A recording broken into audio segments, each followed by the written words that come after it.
अध्याय 313 सफेद बालों वाली औरत। यांग ये वहीं खड़ा रहा और अपने आसपास की चीजों पर नजर डाली। इस समय वह थोड़ा खोया हुआ था।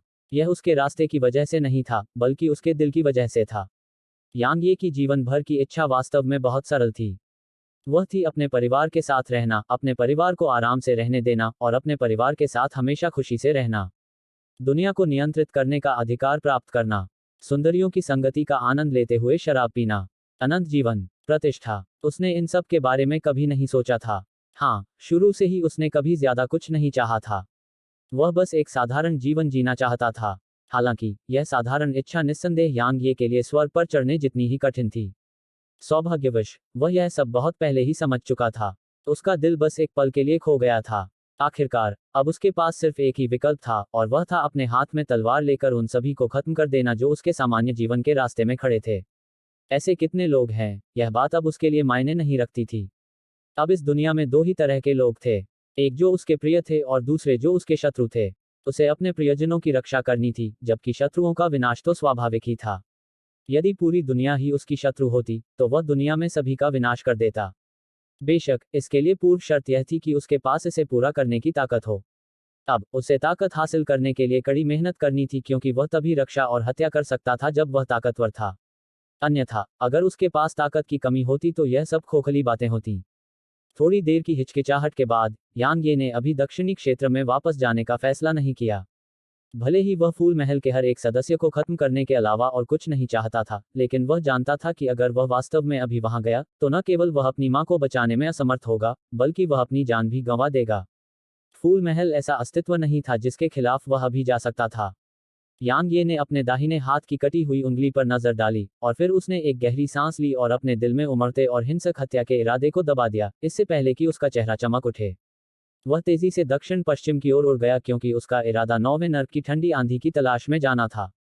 नौवें नर्क को नेदर गॉड का मकबरा भी कहा जाता था, क्योंकि कई साल पहले नेदर क्षेत्र के नेदर गॉड को यहीं दफनाया गया था। कुछ 10,000 साल पहले प्राचीन युद्ध के मैदान में एक बार बहुत बड़ी लड़ाई छिड़ गई थी, और उस लड़ाई के दौरान अनगिनत विशेषज्ञ मारे गए थे। नेदर गॉड इन गिरे हुए विशेषज्ञों में से एक था। जहां नेदर गॉड की मृत्यु हुई थी, वहां से मृत्यु की असीम ऊर्जा रिसकर बाहर आ गई थी, और आसपास का 500 किलोमीटर का क्षेत्र तुरंत बंजर भूमि के विस्तार में बदल गया था। यह वह स्थान बन गया था जिसे अब नौवां नर्क कहा जाता है। हर बार जब हिडन ड्रैगन पैगोडा खुलने वाला होता था, तो अनगिनत लोग नौवें नर्क की ओर चले जाते थे, क्योंकि यह हिडन ड्रैगन पैगोडा के अलावा साधना करने के लिए सबसे अच्छी जगह थी। यहाँ की ठंडी हवा न केवल किसी की गहन ऊर्जा को उत्तेजित करने में सक्षम थी, बल्कि यह भौतिक शरीर को भी शांत कर सकती थी। सबसे महत्वपूर्ण बात यह है कि नौवें नर्क के भीतर एक प्रकार की आत्मा थी, और ये आत्माएं मृत्यु की ऊर्जा से पैदा हुई थी, जो कि नर्क के देवता से आई थी। इन आत्माओं को भस्म करने से आत्मा मजबूत होती थी। इसलिए हर बार जब हिडन ड्रैगन पैगोडा को खोला जाने वाला होता था, तो व्यवहारिक रूप से अधोलोक के सभी प्रगाढ़ लोग सबसे पहले नौवें नर्क में साधना करते थे। यांग यी की आंखों के सामने काली मिट्टी का एक विस्तार फैला हुआ था, जो ऐसा लग रहा था मानो उसे जला दिया गया हो, और यह उसकी दृष्टि की सीमा तक भी वैसा ही था। अभी दोपहर का समय था, लेकिन इस काली धरती के ऊपर आसमान काले बादलों से ढका हुआ था। ये काले बादल ऐसे लग रहे थे जैसे उनमें अजीब सी ऊर्जा हो, और वे वाकई सूरज की किरणों को नीचे आने से रोक रहे हों। यांग यी के चेहरे पर ठंडी हवा का एक झोंका आया, और इसने तुरंत उसे उदास कर दिया, क्योंकि ठंडी हवा ने उसकी आत्मा से बेचैनी की लहर महसूस कराई। हवा ने शरीर को नहीं बल्कि आत्मा को निशाना बनाया। यांग ये ने लापरवाही से काम करने की हिम्मत नहीं की। अपने दिल में एक आदेश के साथ तलवार की एक किरण बाहर निकली और ठंडी हवा को दूर भगा दिया। उसी समय यांग ये की अभिव्यक्ति अत्यंत गंभीर हो गई थी, क्योंकि अगर वह गलत नहीं था, तो ठंडी हवा शायद नौवें नर्क की ठंडी आंधी से निकली होगी। चूंकि इससे निकलने वाली ठंडी हवा भी इतनी भयानक है, तो यह चीज वास्तव में कितनी भयानक है। मुझे इसे खोजना ही है, चाहे यह कितना भी भयानक क्यों न हो। यांग ये ने गहरी सांस ली, और फिर उसने अपनी चाल ढाल की तकनीक को अंजाम दिया और दूर की ओर चमक उठा। यह बहुत आसान था। अगर वह नौवें नर्क की ठंडी आंधी को खोजना चाहता था, तो उसे बस उस दिशा का अनुसरण करना था जो तेज ठंडी हवाओं की ओर ले जाती थी। अचानक यांग ये ने चलना बंद कर दिया, क्योंकि उसके सामने हरे रंग की रोशनी की एक गेंद तैर रही थी। हरे रंग की रोशनी की गेंद एक वयस्क के सिर के आकार की थी, और यह पूरी तरह से शुद्ध हरे रंग की थी। इसके अलावा इसमें निहित ऊर्जा ने यांग ये के दिल को इच्छा से धड़का दिया। यह इच्छा पूरी तरह से बिना किसी कारण के प्रकट हुई थी। यह केवल इसलिए था क्योंकि एक बार जब उसने हरे रंग की रोशनी की गेंद पर नजर डाली, तो यांग ये को लगा कि यह उसके लिए फायदेमंद है। टकराना। ठीक इसी समय कृपाण क्यूई की एक किरण अचानक चमक उठी और प्रकाश की हरी गेंद को चीर दिया। प्रकाश की गेंद के फटने से एक हल्की धमाका हुआ और फिर उसके भीतर से अनगिनत छोटे हरे बिंदु बाहर निकल आए। उसके बाद एक सफेद बालों वाली महिला अचानक उस जगह पर प्रकट हुई जहां प्रकाश की हरी गेंद थी, और फिर उसने अपना मुंह खोला और उन सभी छोटे हरे बिंदुओं को अपने मुंह में चूस लिया। सफेद बालों वाली महिला ने गहरी सांस ली और नशे में धुत भाव प्रकट किया। थोड़ा सफेद होने के बाद उसे लगा कि कोई उसके बगल में है, और फिर उसने अपनी आंखें खोली और यांगी को देखा। उसने कहा, क्या तुम यहाँ पहली बार आए हो? यांगी अपने होश में आया और सफेद बालों वाली महिला को देखा। वह लगभग 20 साल की थी और बेहद खूबसूरत थी। न केवल उसके सफेद बालों ने उसकी सुंदरता को कम नहीं किया, बल्कि इसने उसकी सुंदरता में एक अजीब और असामान्य प्रकार भी जोड़ दिया। उसकी कमर पर एक गोल और घुमावदार ब्लेड तिरछी स्थिति में लटका हुआ था। घुमावदार ब्लेड बेहद पतला और बहुत छोटा था, और यह तुलनात्मक रूप से कुछ लंबे खंजरों के बराबर था। यांग ये ने देखा कि सफेद बालों वाली महिला का बायां हाथ हमेशा घुमावदार ब्लेड पर था जब से वह यहाँ आई थी, और यह कभी भी ब्लेड से नहीं हटा था। क्या यह उसकी आदत है या वह मुझसे सावधान रहती है? यांग ये ने उत्तर दिया, वास्तव में ऐसा ही है। महिला ने दूसरा सवाल पूछा, आप प्राचीन डोमेन सिटी से आए हैं? यांग ये ने सिर हिलाया और कहा, मैंने आपके 2 सवालों के जवाब पहले ही दे दिए हैं, तो क्या मैं भी आपसे एक सवाल पूछ सकता हूँ? आगे बढ़ो। सफेद बालों वाली महिला ने यांग ये की ओर देखा और संयम से बोली। वह क्या था? यांग ये ने पूछा। एक आत्मा। एक आत्मा। वह एक आत्मा थी। यांग ये ने चेहरे पर शिकन के साथ पूछा। सफेद बालों वाली महिला ने यांग यी की ओर उदासीनता से देखा और कहा, यह दूसरा सवाल है। यांग यी अवाक रह गया। महिला ने एक बार फिर पूछा, आप प्राचीन डोमेन शहर से आए हैं? यांग ये ने सिर हिलाया। वहां यांग ये नाम का एक व्यक्ति है। क्या तुम उसे जानते हो? महिला के शब्द चौंकाने वाले थे। यांग ये दंग रह गया। उसने एक गंभीर आदमी की तरह सफेद बालों वाली महिला को देखा, और उसने पुष्टि की कि वह उसे नहीं जानता। क्या ऐसा हो सकता है कि मेरी प्रतिष्ठा इतनी महान है? सफेद बालों वाली महिला ने जब यांग यी को मौके पर ही स्तब्ध देखा तो उसकी भौहें थोड़ी सिकुड़ गईं और उसने अपना सवाल दोहराया। क्या तुम उसे जानते हो? यांग ये ने अजीब भाव से महिला की ओर देखा, और फिर उसने सिर हिलाया और कहा, मैं जानता हूं। ठीक है, तुम उसे क्यों ढूंढ रही हो? उसे मारने के लिए? सफेद बालों वाली औरत ने कहा। यांग ये ने अचानक पूछा, क्यों? इस समय यांग ये को लगा कि उसके साथ अन्याय हो रहा है। आखिरकार वह इस महिला को बिल्कुल नहीं जानता था, और उसे विश्वास था कि वह भी उसे बिल्कुल नहीं जानती। अन्यथा जब वह उसके सामने खड़ा था तो वह उसे क्यों नहीं पहचान पाती? चूंकि यह तब की बात थी तो समस्या थी। महिला उसे क्यों मारना चाहती थी? सफेद बालों वाली महिला ने यांग ये की ओर देखा, और फिर बिना कुछ कहे वह पलटकर चली गई। यांग यी यह देखकर दंग रह गया। क्या वह इतनी ठंडी और अलग थलग है? वह बिना किसी हिचकिचाहट के उसके पीछे पीछे चल पड़ा। आखिरकार वह मामले की तह तक नहीं पहुंचा था। हालांकि वह मुसीबत से नहीं डरता था, लेकिन वह नहीं चाहता था कि लोग बिना किसी कारण के उसके साथ मुसीबत मोल लें। इसके अलावा यह सफेद बालों वाली महिला जैसी विशेषज्ञ थी जो उसके साथ मुसीबत मोल लेना चाहती थी। आखिरकार अभी अभी उस महिला से मिली कृपाण क्यूई में 5वें स्तर की कृपाण मंशा थी। सफेद बालों वाली महिला रुकी, यांग ये को देखने के लिए मुड़ी, और फिर बोली, तुम क्या कर रहे हो? यांग ये इस सवाल से पूरी तरह से स्तब्ध रह गया, और काफी देर बाद ही उसे होश आया। उसने कहा, अरे, मैं पूछना चाहता हूं कि तुम यांग ये को क्यों मारना चाहते हो? तुमने जो पहले कहा था उसके आधार पर लगता है कि तुम दोनों एक दूसरे को नहीं जानते। तो क्या कोई गलतफहमी है? सफेद बालों वाली महिला ने अपना सिर हिलाया और कहा, अगर मैं उसे नहीं मारती तो मुझे उससे शादी करनी होगी। मैं उससे शादी नहीं करना चाहती, इसलिए मैं उसे सिर्फ मार सकती हूँ। क्यों? यांग ये इस हद तक चौंक गया कि वह आश्चर्य से उछल पड़ा, और फिर उसने कहा, उससे शादी करूं? क्यों? इस समय यांग ये को लगा कि उसका दिमाग यह सब समझने में सक्षम नहीं है। यह मेरे पिता की वजह से है। सफेद बालों वाली महिला ने कहा, मेरे पिता आमतौर पर सही होते हैं, लेकिन मैं वास्तव में उनसे शादी नहीं करना चाहती। तुम प्राचीन डोमेन शहर क्यों नहीं लौट जाती और उनसे हिडन ड्रैगन रैंकिंग में भाग न लेने के लिए क्यों नहीं कहती?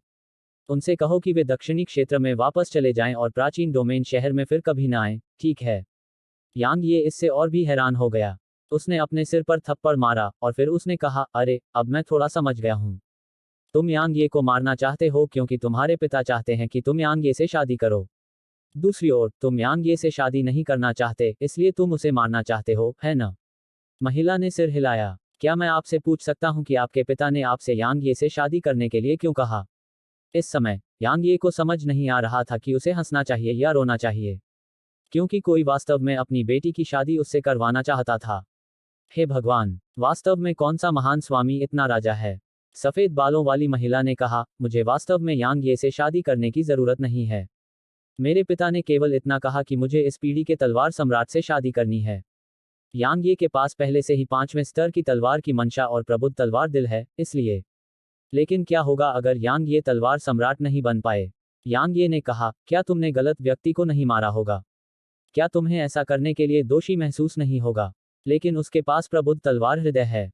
प्रबुद्ध तलवार हृदय रखने का मतलब यह नहीं है कि कोई निश्चित रूप से तलवार सम्राट बन जाएगा।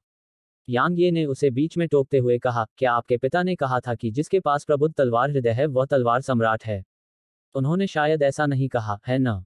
इसके अलावा, अगर कोई व्यक्ति जिसके पास प्रबुद्ध तलवार हृदय है वह निश्चित रूप से तलवार सम्राट बनने में सक्षम होगा, तो आपके पिता ने सीधे तौर पर आपको यांग ये से शादी करने के लिए कहा होगा, न कि तलवार सम्राट से, है न? सफेद बालों वाली महिला ने हल्के से भौहें सिकोड़ते हुए सोचा। यांग ये ने अचानक कहा, ठीक है, क्या मैं पूछ सकता हूं कि आपके पिता कौन हैं? सफेद बालों वाली महिला ने जब यह सुना तो अचानक यांग ये की तरफ देखा, और फिर उसके पूरे शरीर से कृपाण की भावना बाहर निकल आई। हालांकि, जब वह यांग ये के सामने पहुंचने ही वाली थी, तो कृपाण की भावना अचानक उसके शरीर में वापस आ गई। यांग ये की अभिव्यक्ति एक बार फिर बदल गई जब उसने यह दृश्य देखा, क्योंकि वह ऐसा करने में असमर्थ था। यह महिला जो थोड़ी मंदबुद्धि लगती है, आखिर कौन है? अध्याय 314, छठा स्तर, कृपाण इंटेन। मैं तुम्हें यह नहीं बता सकती। सफेद बालों वाली महिला ने बोलना समाप्त किया, यांग ये की ओर देखा, और फिर मुड़कर चली गई। इस बार, वह नहीं चाहती थी कि यांग ये उसे परेशान करना जारी रखे, इसलिए उसने गति बढ़ा दी, और बस एक पल बीता ही था कि उसका आकार 30 मीटर से अधिक दूर हो गया। यांग ये एक पल के लिए झिझका, और फिर उसकी गहरी ऊर्जा गेल शो को सक्रिय करने के लिए उमड़ पड़ी, और वह प्रकाश की एक काली किरण में बदल गया जो उसके पीछे भागी। वह उसे परेशान नहीं करना चाहता था, लेकिन यह मामला वाकई अजीब था, और उसे लग रहा था कि उसके खिलाफ किसी तरह की साजिश रची जा रही है। लेकिन वह इस पर अपनी उंगली नहीं रख पा रहा था। यह सिर्फ एक एहसास था। यांग यी की अभिव्यक्ति धीरे धीरे गंभीर होती गई क्योंकि उसने देखा कि गेल शूज और स्ट्राइडर टेलिस्मैन द्वारा प्रदान की गई सहायता के बावजूद, न केवल उसके और सफेद बालों वाली महिला के बीच की दूरी कम होने का कोई संकेत नहीं दिखा, बल्कि इसके बजाय यह दूर होती जा रही थी। वे पहले 30 मीटर दूर थे, फिर भी वे अब लगभग 100 मीटर दूर थे। इसके अलावा, महिला यहाँ की ठंडी हवाओं से पूरी तरह से प्रतिरक्षित लग रही थी, और वे उसे बिल्कुल भी प्रभावित नहीं कर रही थीं। दूसरी ओर, उसे ठंडी हवाओं का विरोध करने के लिए अपनी तलवार की मंशा का लगातार उपयोग करना पड़ता था। यह स्वाभाविक रूप से कोई समस्या नहीं थी अगर यह किसी अन्य समय होता, क्योंकि यह उसकी गहन ऊर्जा का कुछ हिस्सा ही खा जाता। लेकिन अब, ऐसा उपभोग बेहद गंभीर था। वह वास्तव में कौन है? भले ही उसने उससे लड़ाई नहीं की थी, यांग ये का मानना कि उसकी ताकत केंद्रीय क्षेत्र की 3 उत्कृष्ट प्रतिभाओं की तुलना में बिल्कुल भी कमजोर नहीं थी, और यह इस हद तक भी था कि वह उनसे ज्यादा मजबूत थी। इसके अलावा, वह पिता कौन है जिसके बारे में वह बात कर रही है? वह क्यों चाहता है कि उसकी शादी तलवार सम्राट से हो? क्या मैं तलवार सम्राट हूं या नहीं? अगर मैं तलवार सम्राट नहीं हूं तो कोई बात नहीं, लेकिन अगर मैं हूं, तो उसका उद्देश्य क्या है? बहुत देर तक सोचने के बाद भी यांग ये को कोई जवाब नहीं सूझा। इसलिए उसने अपना सिर हिलाया और सोचना बंद कर दिया। यांग ये ने गहरी सांस ली और उस सफेद बालों वाली महिला को देखा जो उससे दूर होती जा रही थी। वह जानता था कि अगर उसने कोई रास्ता नहीं सोचा और यह सब ऐसे ही चलता रहा, तो वह उसे पकड़ने में बिल्कुल भी असमर्थ हो जाएगा। जब उसने यहां तक सोचा, तो यांग ये ने एक पल के लिए गहराई से सोचा। अचानक, उसकी आंखें चमक उठीं। उसने देखा कि वह इस दौरान कुछ भूल गया था, और वह यह था कि तलवार नियंत्रण तकनीक उसे तलवार को नियंत्रित करने और उड़ने की अनुमति दे सकती थी। अतीत में, तलवार नियंत्रण तकनीक के कारण होने वाली गहन ऊर्जा की खपत बहुत भयानक थी, और यह पहले स्वर्ग क्षेत्र में उपयोग करने के लायक नहीं थी। लेकिन अब, वह पहले से ही राजा क्षेत्र में था, और उसके शरीर के भीतर की गहन ऊर्जा की तुलना पहले स्वर्ग क्षेत्र में होने के समय से नहीं की जा सकती थी। तो, क्या यह तलवार को नियंत्रित करने और उस पर उड़ान भरने का प्रयास करने का सबसे अच्छा समय नहीं था? जब उसने यहां तक सोचा, तो यांग ये ने झिझकना बंद कर दिया। एक तलवार प्रकाश की किरण में बदल गई जो उसके सामने आ गई, और फिर वह उछलकर उस पर उतर गया। उसके बाद, उसने अपने दिल में एक आदेश जारी किया, और यह प्रकाश की किरण में बदल गई जो दूर की ओर विस्फोटक रूप से चली। टकराना। यांग ये समय पर प्रतिक्रिया करने में सक्षम नहीं था क्योंकि इसकी गति अचानक बढ़ गई थी, इसलिए तलवार आगे की ओर उड़ गई जबकि यांग ये खुद जमीन पर गिर गया। वह जमीन पर जोर से गिरा और एक गहरा गड्ढा बन गया जहां वह गिरा। हालांकि, सौभाग्य से, उसका भौतिक शरीर मजबूत था, इसलिए ऐसा प्रभाव उसके लिए कुछ भी नहीं था। यांग ये बेहद खुश था क्योंकि वह खड़ा था क्योंकि उसने देखा कि तलवार पर उड़ना कोई सपना नहीं था। भले ही वह अपनी तलवार से गिर गया था, लेकिन यह केवल इसलिए था क्योंकि वह इसका आदी नहीं था। तलवार नियंत्रण तकनीक वास्तव में उसे तलवार को नियंत्रित करने और उस पर उड़ने की अनुमति दे सकती थी। बेशक, पूर्व शर्त यह थी कि वह गति का आदी हो सके। 2 घंटे बाद, भले ही वह बार बार गिरता रहा, यांग ये और सफेद बालों वाली महिला के बीच की दूरी कम होती गई। हालांकि तलवार के साथ उड़ने के लिए गहन ऊर्जा की खपत के कारण यांग ये को थोड़ी शर्मिंदगी महसूस हुई, क्योंकि अगर वह हर समय ऊर्जा पत्थरों के भीतर ऊर्जा को अवशोषित नहीं कर रहा होता, तो उसकी गहन ऊर्जा शायद बहुत पहले ही पूरी तरह से समाप्त हो गई होती। अचानक सफेद बालों वाली महिला रुक गई। उसने पलटकर यांग यी को देखा, जो तलवार पर खड़ा था और गिरने के कगार पर था, और फिर उसकी आंखों में आश्चर्य और जिज्ञासा की एक किरण चमक उठी। एक बार यांग ये उसके पास आकर रुका, उसने कहा, तलवार को उड़ाने के लिए नियंत्रित करने का आपका तरीका बेहद सरल है। ऐसा लगता है कि इसे दिल से नियंत्रित किया जाता है। यांग ये ने गहरी सांस ली और फिर सिर हिलाकर कहा, वास्तव में। महिला ने सिर हिलाया और फिर उसने यांग ये की ओर देखा और कहा, तुम्हारी ताकत खराब नहीं है, लेकिन तुम्हें मेरा पीछा नहीं करना चाहिए। पाताल लोक के देवता का मकबरा दूर है और वहां की ठंडी हवा और भी तेज हो जाएगी। तुम्हारी आत्मा वहां की ठंडी हवा के हमले को सहन नहीं कर सकती। इसके अलावा वहां पाताल लोक से बहुत से लोग होंगे, और अगर वे तुम्हें देख लेंगे तो तुम्हारे खिलाफ कार्रवाई करेंगे। क्या तुम उनसे नहीं डरते? यांग ये ने पूछा। उनके हमले बहुत ही विचित्र हैं और उनसे बचना असंभव है। महिला ने अपना सिर हिलाते हुए कहा, वे मुझे नहीं हरा सकते। यांग ये अवाक रह गया। सफेद बालों वाली महिला ने यांग ये की तरफ देखा और फिर वह जाने के इरादे से मुड़ी। यांग ये ने जल्दी से कहा, क्या हम साथ में यात्रा कर सकते हैं? जैसा कि आप जानते हैं, मैं यहाँ पहली बार आ रही हूँ, और अगर मैं बेतरतीब ढंग से घूमूंगी तो यह बेहद खतरनाक होगा। तुम थोड़े कमजोर हो, सफेद बालों वाली महिला ने खुलकर कहा, अगर हम उन लोगों से भिड़ गए जो नीचे के इलाके से आए हैं, तो मैं भी तुम्हें नहीं बचा पाऊंगी। इसलिए प्राचीन डोमेन शहर वापस जाओ, अन्यथा उनके साथ एक समूह बनाने के लिए कुछ मानव दीप्तस ढूंढो। यांग यी का चेहरा काला पड़ गया। क्या मैं कमजोर हूँ? ठीक है, मैं वाकई बहुतों की नज़र में कमजोर हूँ, लेकिन मैं अपने साथियों के बीच बिल्कुल भी कमजोर नहीं हूँ। हालांकि उसके सामने खड़ी महिला ने उसे कमजोर कहा था, और यांग ये को वास्तव में उससे आमने सामने की लड़ाई के लिए कहने की इच्छा हुई। लेकिन जब उसने उसके आखिरी कुछ वाक्य सुने तो उसके दिल की नाराजगी तुरंत गायब हो गई। उसने महसूस किया कि यद्यपि उसके पास जबरदस्त ताकत थी और वह थोड़ी मंदबुद्धि थी, फिर भी वह दिल से एक अच्छी इंसान थी। यांग यी कुछ कहने ही वाला था। अचानक महिला ने भौहें सिकोड़ी और फिर एक चमकदार और ठंडी चमक चमक उठी। झनकार, धातु के टूटने की स्पष्ट और मधुर ध्वनि गूंजी। बालों की तरह महीन 3 सुनहरी सुइयां यांग ये के सामने जमीन पर गिरीं। यांग ये का चेहरा उतर गया जब उसने सुनहरी सुइयों को देखा, और फिर वह एक गंजे आदमी और एक बेहद खूबसूरत महिला को देखने के लिए मुड़ा जो अचानक बगल में प्रकट हुए थे। जियो युक्सी, तुमने फिर से मेरी योजना बिगाड़ दी। गठरी वाले आदमी ने सफेद बालों वाली महिला को देखा और उदास भाव से बोला। सफेद बालों वाली महिला ने कहा, मोकुआंग, हम सब इंसान हैं। ऐसा करने की कोई जरूरत नहीं है। अपने काम से काम रखो। मोकुआंग के बगल में खड़ी खूबसूरत महिला अचानक तीखी आवाज में बोली। जियाओ युक्सी, तुम्हारा जियाओ कबीला और मेरा मो कबीला हमेशा एक दूसरे के काम में दखल देने से बचते रहे हैं, लेकिन प्राचीन युद्ध के मैदान में आने के बाद तुमने बार बार हमें बाधित किया है। इसका वास्तव में क्या मतलब है? सफेद बालों वाली महिला ने उन दोनों की तरफ देखा और फिर कुछ देर तक गहराई से सोचने के बाद बोली, अगर तुम दोनों मुझे मारना चाहते हो तो ऐसे बेकार के बहाने क्यों ढूंढ रहे हो? तुमने पहले ही कुछ मदद जुटा ली है, तो बस उनसे कहो कि वे आकर दिखाएं। हाहा। ठीक इसी समय अचानक एक युवक के सामने जोरदार हंसी गूंजी, जिसके हाथ में एक लंबी कृपाण थी और वह रहस्यमय तरीके से प्रकट हुआ। युवक ने शियाओ युशी को देखने से पहले कहा, जैसा कि शियाओ कबीले के किसी व्यक्ति से उम्मीद थी। ऐसा लगता है कि तुमने हमें बहुत पहले ही देख लिया था। सन की डू, रक्तहीन मौत, अब छिपने की कोई जरूरत नहीं है। जैसे ही उसने बोलना समाप्त किया, हरे वस्त्र पहने एक आदमी और काले वस्त्र पहने एक आदमी सफेद बालों वाली महिला के पीछे दिखाई दिए। हरे वस्त्र पहने आदमी ने उसे देखा और उसकी आंखों में से एक कामुक चमक फूट पड़ी। उसने कहा, तस्क तस्क, तुम सच में एक दिव्य व्यक्ति हो। मो कबीले के भाई बहन, हम इस पर सहमत हो गए हैं। उसकी लाश मेरी है। हाहा। तेज कृपाण, बाईफेंग, जहर का कामुक डॉक्टर, संकीडू और तलवार जो खून नहीं छोड़ती, रक्तहीन मौत। जियो युक्सी ने उन तीनों की ओर देखा और फिर कहा, मैंने कभी उम्मीद नहीं की थी कि वे तुम तीनों को भी पकड़ लेंगे। इन तीनों लोगों की प्रतिष्ठा केंद्रीय क्षेत्र के 3 उत्कृष्ट प्रतिभावान व्यक्तियों के बराबर कही जा सकती है, लेकिन यह एक बुरी प्रतिष्ठा थी। जब वह किंग रियल्म के 7वें रैंक पर था, तो स्विफ्ट सेबर बाईफेंग ने एक बार एक स्पिरिट रियल्म विशेषज्ञ को उसके खिलाफ लड़ने में असमर्थ बना दिया था और हर एक सांस में लगातार 1000 वार करके उस स्पिरिट रियल्म विशेषज्ञ को मौत के घाट उतार दिया था। उस लड़ाई के खत्म होने के बाद से बाईफेंग ने स्विफ्ट सेबर होने की प्रतिष्ठा हासिल कर ली। व्यक्तिगत रूप से इसका अनुभव करना तो दूर की बात है, ऐसी गति के बारे में सुनना भी आश्चर्यजनक था। जहर का डॉक्टर सन की डू को ख्यात कहा जा सकता है क्योंकि वह महिलाओं के साथ खेलने में माहिर था और वे जीवित महिलाएं भी नहीं थीं।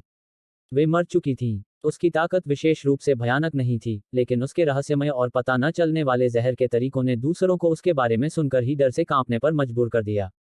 अतीत में एक शहर के गवर्नर ने उसकी मौत का वारंट जारी किया था क्योंकि उसने उस शहर के गवर्नर की रखेल को मार डाला था और उसके साथ खेला था।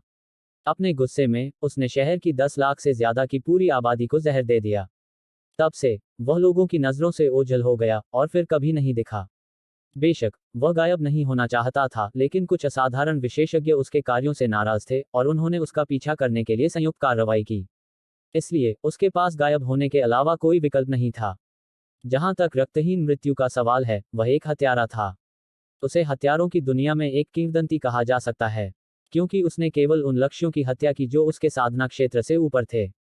दूसरे शब्दों में, उसने केवल उन लक्ष्यों के साथ मिशन स्वीकार किए जिनके पास ऐसी साधना थी जो उसके अपने क्षेत्र से ऊपर थी। अपूर्ण आंकड़ों के अनुसार उसने राजा क्षेत्र में रहते हुए 100 से अधिक आत्मा क्षेत्र विशेषज्ञों की हत्या की थी। लेकिन इस बार वह शियाओ युक्सी की हत्या करने आया था जो उसके समान ही साधना के क्षेत्र में थी। जियाओ युक्सी की अभिव्यक्ति गंभीर थी क्योंकि उसके विरोधियों की ताकत बहुत ज्यादा थी और उनकी संख्या भी बहुत ज्यादा थी। दूसरी ओर यांग ये बेहद शांत था क्योंकि वह उन्हें बिल्कुल नहीं जानता था। बेशक अगर वह जानता भी तो उसे डर नहीं लगता। मैं वास्तव में उत्सुक हूँ। वास्तव में आप तीनों को भर्ती करने के लिए उन्होंने कितनी कीमत चुकाई होगी? जियाओ युक्सी ने कहा, यह स्वाभाविक रूप से कुछ ऐसा है जो हम चाहते हैं।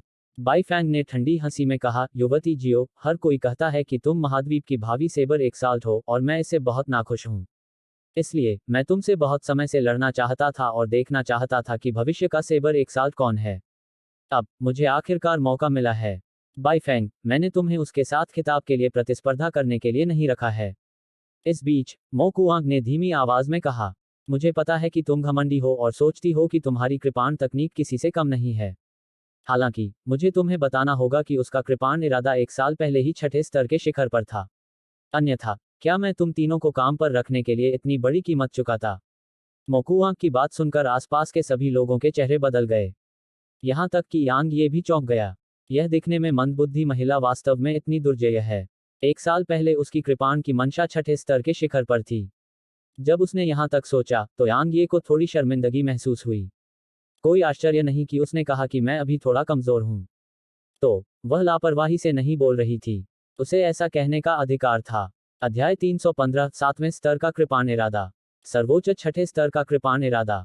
इन शब्दों के कारण बाईफैंग की अभिव्यक्ति भद्दी हो गई। आखिरकार उसे पहले से ही कृपाण दाव में एक असाधारण प्रतिभा माना जाता था, फिर भी उसके पास केवल 5वें स्तर की कृपाण मंशा थी। दूसरी ओर वह 1 साल पहले ही 6ठे स्तर की कृपाण मंशा के शिखर पर थी। यह वास्तव में उसके लिए मुंह पर तमाचा था। जैसा कि क्वासी सेबर 1 साल से उम्मीद थी। ब्लडलेस डेथ ने अचानक धीमी आवाज में कहा, मैं मूल रूप से आपके साथ दुश्मनी करने का इरादा नहीं रखता था। दुर्भाग्य से मैं उनके द्वारा दिए गए मुआवजे को अस्वीकार करने में असमर्थ हूं। इसलिए आपको बस मर जाना चाहिए। जैसे ही उसने बोलना समाप्त किया, रक्तहीन मृत्यु अचानक मौके पर गायब हो गई।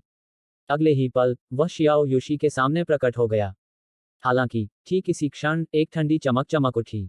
अनुभव करना। रक्तहीन मृत्यु का स्वरूप वहीं लौट आया जहां वह अभी खड़ा था, और एकमात्र अंतर यह था कि उसकी गर्दन पर एक हल्का रक्त जैसा लाल निशान दिखाई दिया था। आसपास मौजूद हर किसी के हाव भाव एक बार फिर बदल गए जब उन्होंने यह दृश्य देखा। खास तौर पर बाईफैंग के, क्योंकि जियो युक्सी का वह आकस्मिक हमला वास्तव में उसके सबसे तेज हमले से भी तेज था।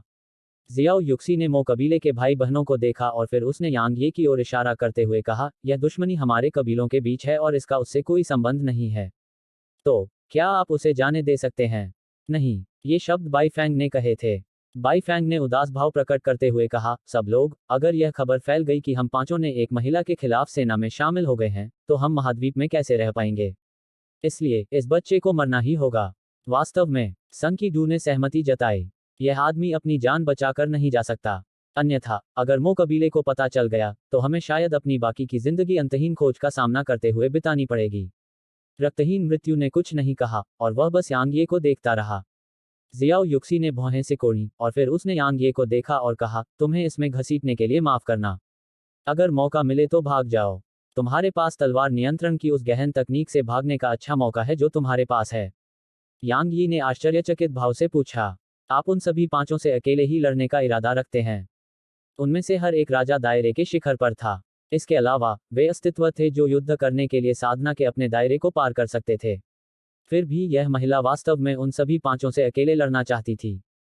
छठे स्तर के कृपाण इरादे वाला कोई भी व्यक्ति इतनी लापरवाही से काम नहीं कर सकता। जो लोग कृपाण का उपयोग करते हैं वे युद्ध से कैसे पीछे हट सकते हैं? जियाओ युक्सी ने अपनी भौहें उठाते हुए कहा। यांग ये उसके प्रति बहुत सम्मान से भर गया और बोला, भले ही मैं आपके कार्यों से सहमत नहीं हूं, लेकिन मेरे पास यह स्वीकार करने के अलावा कोई विकल्प नहीं है कि आपके कार्य मेरे सम्मान के योग्य हैं। जब उन्होंने यहाँ तक कहा, यांग ये ने मोकुआंग की ओर देखा और कहा, यह आप ही थे जिन्होंने अभी उन 3 सुइयों से हमला किया था, है ना? तो क्या हुआ अगर ऐसा था? मोकुआंग ने क्रूर आवाज में कहा। बच्चे, क्या ऐसा हो सकता है कि तुम मुझे मारना चाहते हो? वास्तव में, यांग ये ने सिर हिलाया और फिर उसने कहा, मैं, राजा दायरे के 5वें रैंक पर एक ताकत के साथ, आपको एक पर एक लड़ाई के लिए चुनौती देता हूं। क्या आप इसे स्वीकार करने की हिम्मत रखते हैं? यह देखकर सभी लोग दंग रह गए। मोकुआंग अपने सदमे से उभरा और फिर जोर से हंसने लगा। वह कुछ देर हंसा और फिर बोला, तुम मेरे साथ आमने सामने की लड़ाई चाहते हो? राजा दायरे के 5वें रैंक का एक बेकार का टुकड़ा मुझे आमने सामने की लड़ाई के लिए चुनौती दे रहा है। बेटा, क्या तुम इसके लायक भी हो? बस मुझे बताओ कि तुम हिम्मत रखते हो या नहीं? यांग ये ने उदासीन स्वर में कहा। मोकुआंग की आंखों में एक खौफनाक हत्या की भावना चमक उठी। जब वह आगे बढ़ने ही वाला था, तभी उसके बगल में खड़ी खूबसूरत महिला अचानक आगे आई और उसने कहा, बड़े भाई, आपको 5वीं रैंक के राजा रियल प्रोफेसर के खिलाफ कार्रवाई करने की कोई जरूरत नहीं है। जैसे ही उसने यह कहा, उसकी आकृति तुरंत यांग यी के सामने आ गई, और फिर उसने हमला नहीं किया, बल्कि नृत्य करना शुरू कर दिया। महिला ने बहुत ही खुले कपड़े पहने थे और उसने केवल पतली लेस की कुछ परतें पहनी थी जो उसके शरीर के कुछ महत्वपूर्ण हिस्सों को ढक रही थीं। वास्तव में, लेस को अस्तित्वहीन कहा जा सकता है क्योंकि यह पारदर्शी था। एक हद तक, यह उसके बिना किसी कपड़े के होने के बराबर था। महिला का फिगर बहुत अच्छा था। उसकी छाती कामुक थी और पीछे का भाग मोटा था। उसके द्वारा प्रदर्शित की गई हल्की सी मोहकता के साथ, यह किसी के भी खून को जला देता है।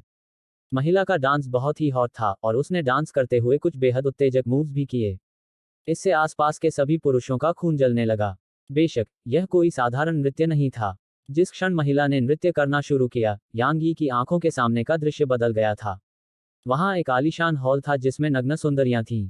वे शराब और पसीने की गंदगी में खुशी से गा रही थीं और बातें कर रही थीं। स्वर्गीय दानव नृत्य। आसपास के सभी लोगों के चेहरे पर इस नृत्य को देखकर भावभंगिमाएं गंभीर हो गई थीं। क्योंकि इस नृत्य के कारण एक बार एक सम्राट क्षेत्र विशेषज्ञ भ्रम में पड़ गया था और उसमें फंस गया था। एक सम्राट क्षेत्र विशेषज्ञ, जो सम्राट क्षेत्र विशेषज्ञ बनने में सक्षम था, उसके पास कमजोर इच्छाशक्ति और दिमाग कैसे हो सकता है? हालांकि ऐसा व्यक्ति स्वर्गीय दानव नृत्य में खुद को खो चुका था। यह कहा जा सकता है कि जब तक किसी के पास इच्छाशक्ति है, तब तक स्वर्गीय दानव नृत्य का विरोध करना व्यवहारिक रूप से असंभव है। बेशक, कोई भी साधना तकनीक कितनी भी भयानक क्यों न हो, अगर उसे किसी कमजोर व्यक्ति द्वारा निष्पादित किया जाए तो वह बेकार है। इसलिए, नृत्य की ताकत नर्तक पर निर्भर करती थी। मोकुआंग बहुत निश्चिंत था, क्योंकि उसने साधना के उसी क्षेत्र में किसी को अपनी छोटी बहन के इस नृत्य का विरोध करते नहीं देखा था। जियाओ युक्सी ने भी इस नृत्य की उत्पत्ति को पहचान लिया था, और जब उसने देखा कि यांग ये की आंखों से ऐसा लग रहा था कि वह धीरे धीरे नृत्य में खो रहा है, तो वह अपनी भौहें सिकोड़े बिना नहीं रह सकी। अनुभव करना। ठीक जब वह कुछ करने वाली थी, अचानक एक प्रकाश की किरण चमकी, और फिर उस खूबसूरत महिला का सिर आकाश में उड़ गया और अपने पीछे ताज़ा खून की एक धार छोड़ गया। इस दृश्य को देखकर हर कोई अचंभित रह गया। यांग ये ने अपना सिर हिलाया और उस खूबसूरत महिला के सिर को देखा जिसकी आंखें चौड़ी हो गई थीं। क्योंकि महिला वास्तव में नहीं जानती थी कि उसके लिए क्या अच्छा है। उसने वास्तव में उसके सामने एक भ्रम तकनीक का उपयोग किया था। जब उसके पास छठे स्तर की वध तलवार की मंशा और प्रबुद्ध तलवार दिल था, तो भ्रम उसे कैसे प्रभावित कर सकता था? कम से कम, यह महिला उसे प्रभावित करने में सक्षम नहीं थी। जियो युक्सी ने यांग ये पर गहरी नजर डाली और चुप रही। यांग ये ने अपने हाथ में तलवार लहराई और फिर उसने मोकुआंग को देखा और कहा, मेरा पहले का प्रस्ताव अभी भी कायम है। तो क्यों ना हम एक एक करके लड़ें? मोकुआंग अचानक जंगली जानवर की तरह दहाड़ने लगा, और जब उसने यांग ये की आवाज सुनी तो वह तुरंत गुस्से से चिल्लाया, तुमने मेरी छोटी बहन को मार डाला। मैं तुम्हारे पूरे परिवार को मार डालूंगा। जैसे ही उसने बोलना समाप्त किया, मोकुआंग की आकृति विस्फोटक रूप से यांग ये की ओर चमक उठी। यांग ये की निगाहें एकदम बर्फीली हो गईं। जिस चीज से उसे सबसे ज्यादा नफरत थी, वो थी दूसरों द्वारा उसके परिवार को धमकाना। इसलिए मोकुआंग को आज मरना ही था। यांग ये ने बिना किसी हिचकिचाहट के अपनी तलवार निकाली और वार किया। सुनहरी तलवार की एक धार विस्फोटक ढंग से आगे बढ़ी, और यह बिजली के बोल्ट की तरह तेज थी। 5वें स्तर की तलवार की मंशा। बाई फैंग की अभिव्यक्ति हिंसक रूप से बदल गई। जाहिर है, उसने उम्मीद नहीं की थी कि यह प्रखर व्यक्ति जो राजा दायरे के 5वें रैंक पर था, वास्तव में 5वें स्तर की तलवार की मंशा को समझ लेगा। दूसरी ओर जियो युक्सी की आंखें झुक गईं, और कोई नहीं जानता था कि वह क्या सोच रही थी।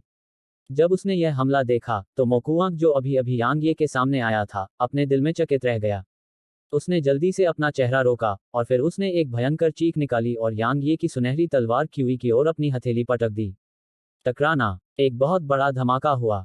उसके बाद बाई फैंग, रक्तहीन मौत और सन की डू के हाव भाव बदल गए, क्योंकि मोकुआंग की बाईं छाती पर अचानक एक छेद दिखाई दिया था। वास्तव में आप कौन हैं? मोकुआंग ने यांग ये को देखा और वह धीमी आवाज में बोला। खुद ही अनुमान लगाओ, यांग ये बोलते हुए हल्के से हंसा। इससे मोकुआंग के चेहरे पर क्रूरता छा गई और वह यांग ये पर हमला करने से खुद को रोक नहीं पाया। अफवाह के अनुसार दक्षिणी क्षेत्र में एक अर्ध तलवार सम्राट प्रकट हुआ है। उसने 20 वर्ष की आयु से पहले ही 5वें स्तर की तलवार की मंशा को समझ लिया है और उसके पास प्रबुद्ध तलवार हृदय भी है। इस बीच रक्तहीन मृत्यु ने अचानक कहा, मुझे लगता है कि आप वह अर्ध तलवार सम्राट हैं। मोयू ने आपके सामने स्वर्गीय दानव नृत्य जैसी एक भ्रम तकनीक का उपयोग करने की कोशिश की, जिसके पास प्रबुद्ध तलवार हृदय है। हाहा, वह शायद अपनी कब्र में आराम नहीं कर सकती। आप यांग ये हैं? मोकुआंग ने आश्चर्यचकित स्वर में कहा।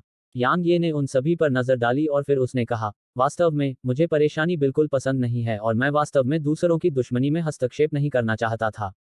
हालांकि इसमें मदद नहीं की जा सकती। इस आदमी मोकुआंग ने बिना एक भी शब्द कहे मुझ पर जानलेवा हमला किया, जबकि आप सभी मुझे चुप कराने के लिए मुझे मारना चाहते थे। जब यह ऐसा है, तो मेरे पास आप सभी को मारने के अलावा कोई विकल्प नहीं है।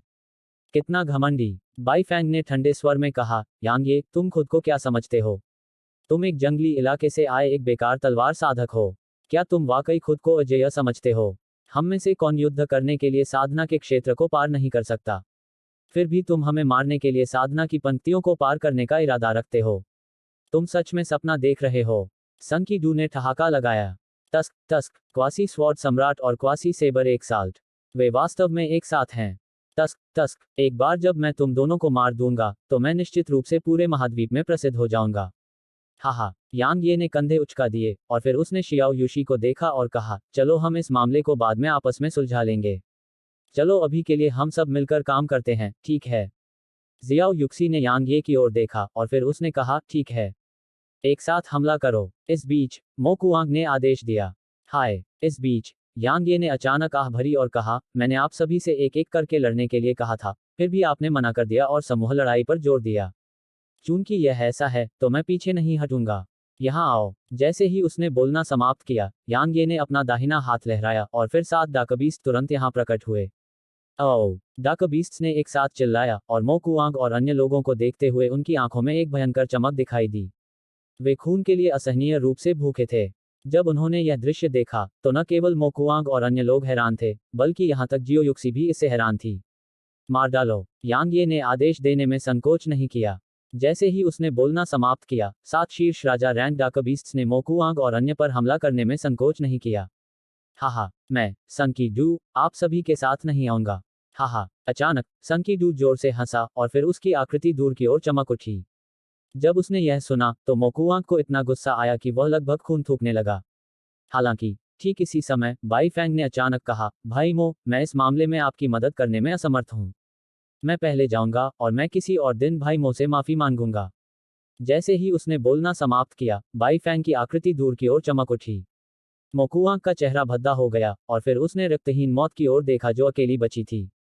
तुम भी जा रहे हो? रक्तहीन मृत्यु ने सिर हिलाया, और फिर उसकी आकृति चमक उठी और रहस्यमय तरीके से वहीं गायब हो गई। यांग ये ने उनका पीछा नहीं किया क्योंकि वह उन्हें पकड़ नहीं पाया था। उनके पास जो ताकत थी, उसके साथ वे अभी भी बच सकते थे, भले ही वे उसे हरा न सकें। 7 डाकबीस्ट्स ने यांग यी की कमान के तहत मोकुआंग को घेर लिया, इसलिए यह कहा जा सकता है कि मोकुआंग के लिए अब भागना असंभव था। हा, मोकुआंग अचानक जोर से हंसने लगा, और फिर उसने जियाओ युक्सी को देखा और कहा, अगर मैं तुम होते, तो मैं अभी संकीडू का पीछा करता।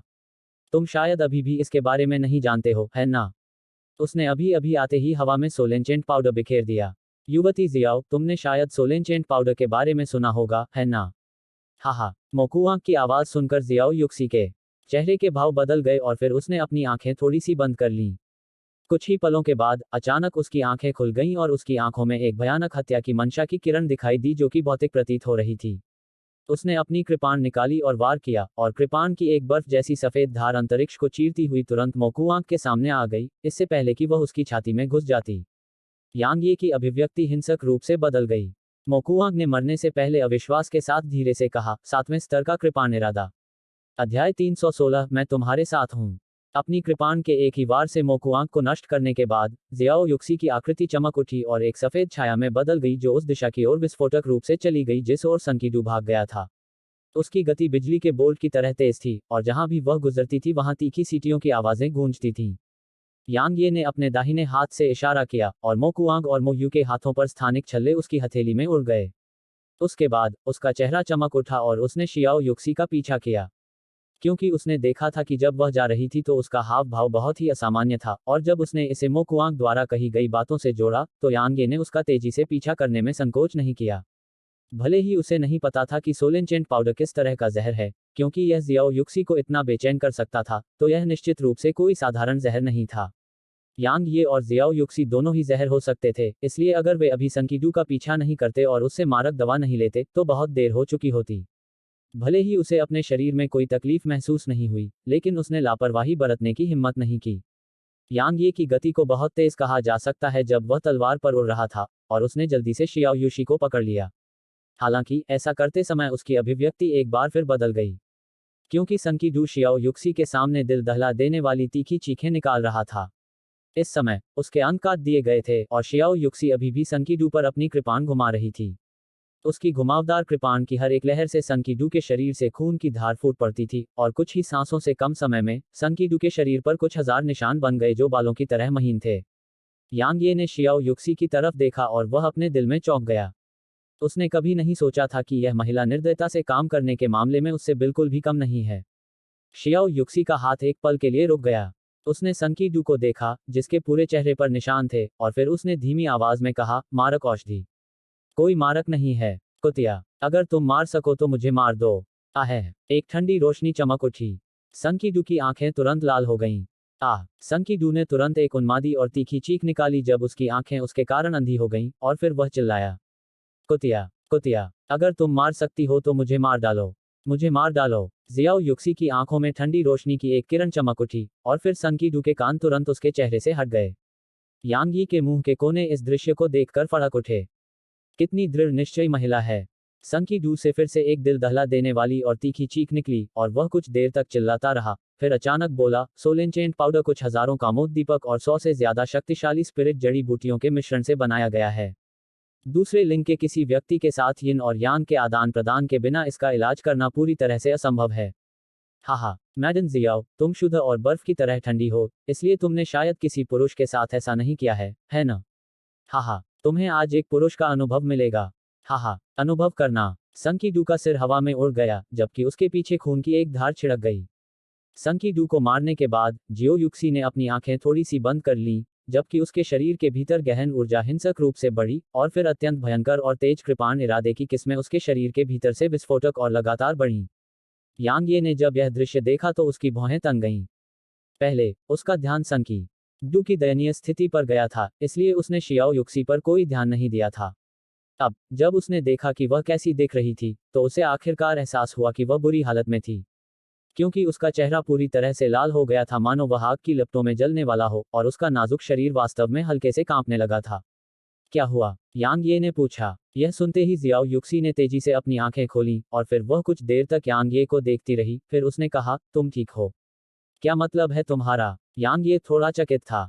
तुम्हें जहर क्यों नहीं दिया गया? जियो युक्सी ने धीमी आवाज में कहा। यांग ये को अचानक एहसास हुआ। ठीक है, मुझे जहर क्यों नहीं दिया गया? मैं ठीक क्यों हूँ? कुछ ही समय में यांग ये को एक संभावना सूझी, और वह थी छोटी सी भंवर। क्योंकि वह वास्तव में छोटी सी भंवर के अलावा किसी अन्य संभावना के बारे में सोचने में असमर्थ था। ठीक इसी समय जियाओ युक्सी ने अचानक कहा, छोड़ो। यांग ये को याद आया कि संकीडू ने पहले क्या कहा था, और फिर उसने उसकी तरफ देखा और फिर हल्की सी आह भरी। उसके बाद वह पलटा और दूर की ओर चमका और कुछ ही देर में वह उसकी दृष्टि के क्षेत्र से गायब हो गया। ऐसा नहीं था कि वह निर्दयी था, बल्कि ऐसा इसलिए था क्योंकि जियाओ युक्सी ने उसके प्रति हत्या का इरादा जगाया था। इसलिए अगर वह यहाँ रहना जारी रखता है तो वह निश्चित रूप से उसे मारने के प्रयास में सब कुछ अनदेखा कर देगी। यांग यी ने ऐसा काम करने से इनकार कर दिया जो कठिन तो था लेकिन कृतघ्न भी था। जियाओ युक्सी की आंखों में स्पष्टता का आखिरी निशान गायब हो गया जब उसने यांग ये को जाते देखा, और फिर उसके हाथ में घुमावदार ब्लेड अचानक उसकी पकड़ से छूट गया और प्रकाश की किरण में बदल गया जो उसकी गर्दन की ओर बढ़ गया। वह इतनी दृढ़ थी। Dot dot dot dot dot dot.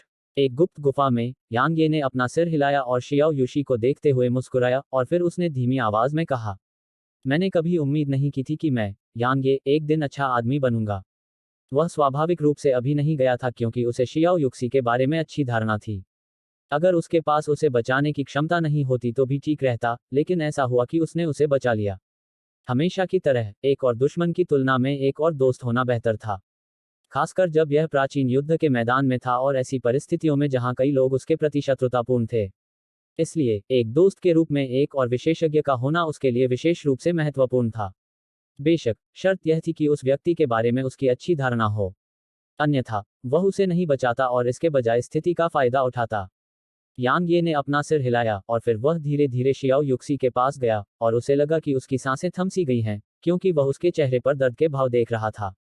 जब उसने उसे ध्यान से देखा तभी उसे एहसास हुआ कि शियाओ युक्सी की शक्ल सूरत वाकई सु किंगशी और किन शियाओं से कम नहीं थी। उसके चेहरे पर बेहतरीन और आकर्षक चेहरे की विशेषताएं थीं, और जब उसके बर्फ जैसे सफेद बालों के साथ मिलकर वह एक अनोखी खूबसूरती बिखेरती थी। यांग ये इस बात से इनकार नहीं कर सकता था कि वह बेहद आकर्षक थी।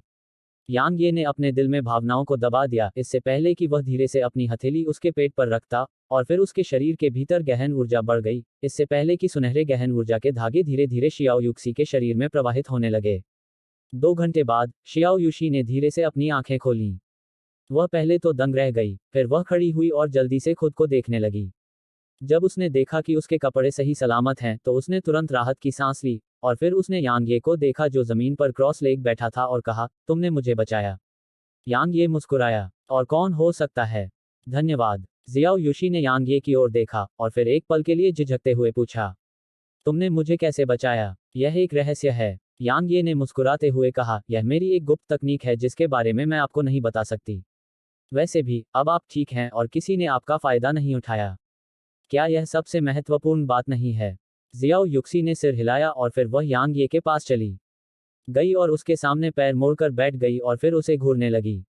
इससे यांग ये असहज महसूस करने लगा और उसने कहा, तुम मुझे क्यों देख रही हो? क्या मेरे चेहरे पर कुछ है? शियाओ युशी ने अपना सिर हिलाया और कहा, नहीं, मैं बस यह देखना चाहती हूँ कि मेरे पिता जिस आदमी से मेरी शादी करवाना चाहते हैं वह किस तरह का व्यक्ति है। भले ही आपकी शक्ल सूरत बहुत अच्छी न हो, लेकिन आपका चरित्र बुरा नहीं है क्योंकि आपने स्थिति का फायदा नहीं उठाया। उसका क्या मतलब है कि मेरी शक्ल सूरत अच्छी नहीं है? यांग ये ने आंखें घुमाईं। क्या यह आदमी थोड़ा व्यवहार कुशल नहीं हो सकता? यांग ये ने कहा, तुम अपने पिता के बारे में बोलते रहते हो। मैं वास्तव में जानना चाहता हूं कि तुम्हारे पिता वास्तव में कौन है। वह क्यों चाहते हैं कि तुम तलवार सम्राट से शादी करो? ठीक है, मुझे पहले ही बता देना चाहिए, किसी ने कहा है कि मेरे लिए तलवार सम्राट बनना बिल्कुल असंभव है। इसलिए मेरे लिए वह व्यक्ति बनना बिल्कुल असंभव है जिससे तुम्हें शादी करनी है। आपने पहले ही 6ठे स्तर की तलवार की मंशा प्राप्त कर ली है ना? जियो युक्सी ने पूछा। यांग ये ने उससे यह बात नहीं छिपाई और सिर हिला दिया। उसने एक और सवाल पूछा, इसके अलावा आपके पास प्रबुद्ध तलवार हृदय है ना? यांग ये ने एक बार फिर सिर हिलाया। तो यह सही है, जियाओ युशी ने कहा, भले ही मैं जिन तलवार साधकों को जानता हूं उनमें से कुछ की तलवार की मंशा आपसे बेहतर है, लेकिन उनके पास प्रबुद्ध तलवार हृदय नहीं है। तो आप निश्चित रूप से वर्तमान युग के तलवार सम्राट हैं। जहां तक मेरे पिता का सवाल है, मुझे खेद है लेकिन मैं आपको नहीं बता सकता, क्योंकि ऐसा ज्ञान प्राप्त करना आपके लिए हानिकारक हो सकता है। यांग ये ने कंधे उचका दिए और फिर उसने वध तलवार इरादे की एक लट छोड़ी। जब उसने वध तलवार इरादे की लत देखी तो शियाओ युशी ने भौहें सिकोड़ ली और उसकी आंखों में हैरानी की एक झलक दिखाई दी। उसने हैरान भाव से कहा, यह कैसे संभव हो सकता है? आपने प्रबुद्ध तलवार हृदय प्राप्त कर लिया है, फिर भी आपके पास वध तलवार इरादा है। आखिर क्या हो रहा है? और क्या? यांग ये ने कहा, इससे साबित होता है कि मैं वर्तमान युग का तलवार सम्राट नहीं हूं। तो मुझे मत मारो, ठीक है? अगर मैं नहीं भी मारूं तो भी दूसरे लोग तुम्हें मार देंगे। जियाओ युक्सी ने कहा, इस समय मो कबीले को शायद पहले से ही पता है कि हमने मो कबीले के भाई बहनों की जोड़ी को मार दिया है, और उन्होंने शायद प्राचीन युद्ध के मैदान में विशेषज्ञों को भेज दिया है। तो ठीक है। यांग ये को इस बात से कोई आपत्ति नहीं थी, और उसने कहा, जब तक यह एक एक्साल्ट्रियल विशेषज्ञ नहीं है, तो क्या हमें डरना चाहिए? उसने अचानक पूछा, तुम मेरी ताकत के बारे में क्या सोचते हो? यांग ये ने एक पल सोचा और फिर गंभीर भाव से कहा, यह बहुत मजबूत है। हुनयू और मोके के अलावा मैंने जितने भी लोगों को देखा है, उनमें से तुम सबसे मजबूत हो। वे जो विशेषज्ञ भेजेंगे वे निश्चित रूप से मुझसे अधिक शक्तिशाली होंगे। जियो युक्सी ने कहा, एक छिपे हुए कबीले के संसाधन और भंडार ऐसी चीज नहीं है जिसकी आप कल्पना कर सकते हैं। एक छिपा हुआ कबीला। यांग ये ने भौहें सिकोड़ते हुए कहा, वह क्या है? क्या यह 9वें दर्जे के संप्रदाय से ज्यादा शक्तिशाली है? जियाओ युक्सी ने अपना सिर थोड़ा हिलाया और कहा, उन्हें 9वें रैंक के संप्रदाय से अधिक मजबूत नहीं कहा जा सकता है, लेकिन उन्हें कमजोर भी नहीं कहा जा सकता है। आपने रक्त रेखाओं की ताकत के बारे में सुना है ना? यांग ये ने सिर हिलाया।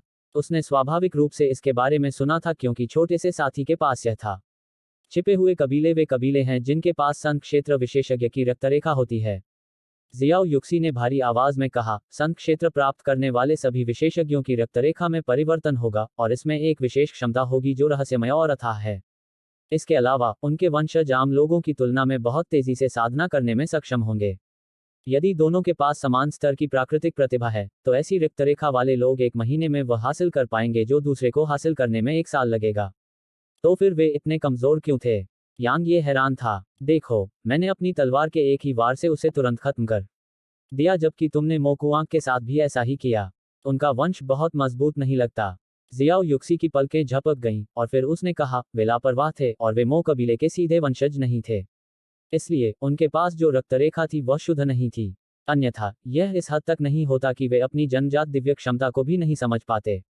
यांग ये ने अपना सिर हिलाया और कहा, मुझे बताओ कि वे जिस व्यक्ति को भेजेंगे वह कितना मजबूत होगा ताकि मैं मानसिक रूप से खुद को तैयार कर सकूं।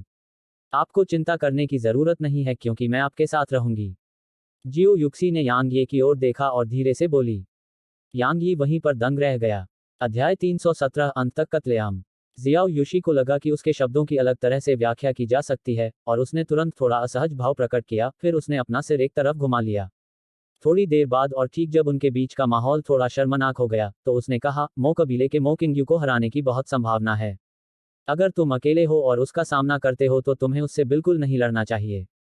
वह बहुत शक्तिशाली है। आपसे भी ज्यादा शक्तिशाली? यांग ये ने पूछा। जियाओ युक्सी ने अपना सिर हिलाया और कहा, मुझे नहीं पता, मैंने उससे सिर्फ एक बार लड़ाई की है, और उस लड़ाई में हम दोनों ने पूरी ताकत नहीं लगाई थी।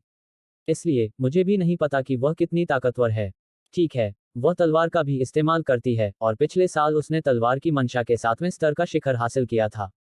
इसके अलावा उसने पवन इरादे को भी समझ लिया है, और उसकी चाल तकनीक और तलवार की गति दोनों ही बेहद भयानक हैं। यांग ये के मुंह के कोने फड़क उठे। इस पल उसे आखिरकार समझ में आ गया कि हमेशा कोई न कोई ताकतवर होता है, शब्दों का क्या मतलब होता है। इससे पहले उसे लगा था कि तलवार दाव में उसकी प्राकृतिक प्रतिभा पहले से ही काफी राक्षसी थी, लेकिन अब उसे एहसास हुआ कि वह एक कुएं के अंदर से दुनिया को देख रहा था। जब उसने यांग ये के चेहरे पर भाव देखे, तो जियाओ युशी को लगा कि उसके आत्मविश्वास को झटका लगा है, और वह एक पल के लिए झिझकी और फिर उसने हल्के स्वर में कहा, अपनी खुद की क्षमता को कम आंकने की कोई जरूरत नहीं है। भले ही आपकी तलवार की मंशा का स्तर उसके जितना ऊंचा न हो, लेकिन आपके पास प्रबुद्ध तलवार दिल है। सिर्फ यही आपको अपने साथियों के बीच अजेय स्थिति में खड़ा करता है। यांग ये मुस्कुराया और फिर उसने कहा, चलो उस बारे में बात नहीं करते। ठीक है, मो कबीले के वे भाई बहन तुम्हें मारने की कोशिश क्यों कर रहे थे? भले ही उसने एक दुर्जय दुश्मन को नाराज किया था, यांग ये बिल्कुल भी नहीं डर रहा था। 7वें स्तर की तलवार की मंशा। न केवल वह निडर था, बल्कि वह उससे लड़ने के लिए थोड़ा उत्सुक भी था। क्योंकि यदि वह तलवार दाव में किसी प्रतिभाशाली व्यक्ति से लड़ता तो उसे निश्चित रूप से बहुत अधिक समझ प्राप्त होती। जियो युक्सी ने यांग ये की ओर देखा और फिर उसने कहा, तुम्हें बताने से केवल तुम्हें ही नुकसान होगा। तो फिर मुझे मत बताओ। यांग ये मुस्कुराया और कहा, ठीक है, अब मुझे तुमसे कुछ पूछना है। क्या तुम जानते हो कि 9वीं नर्क की ठंडी आंधी कहाँ है? अपनी माँ की स्थिति को देखने के बाद यांग ये को तुरंत मजबूत बनने की इच्छा हुई। अब वह अंततः समझ गया कि ताकत रखने का यह सिद्धांत सब कुछ पाने के बराबर है।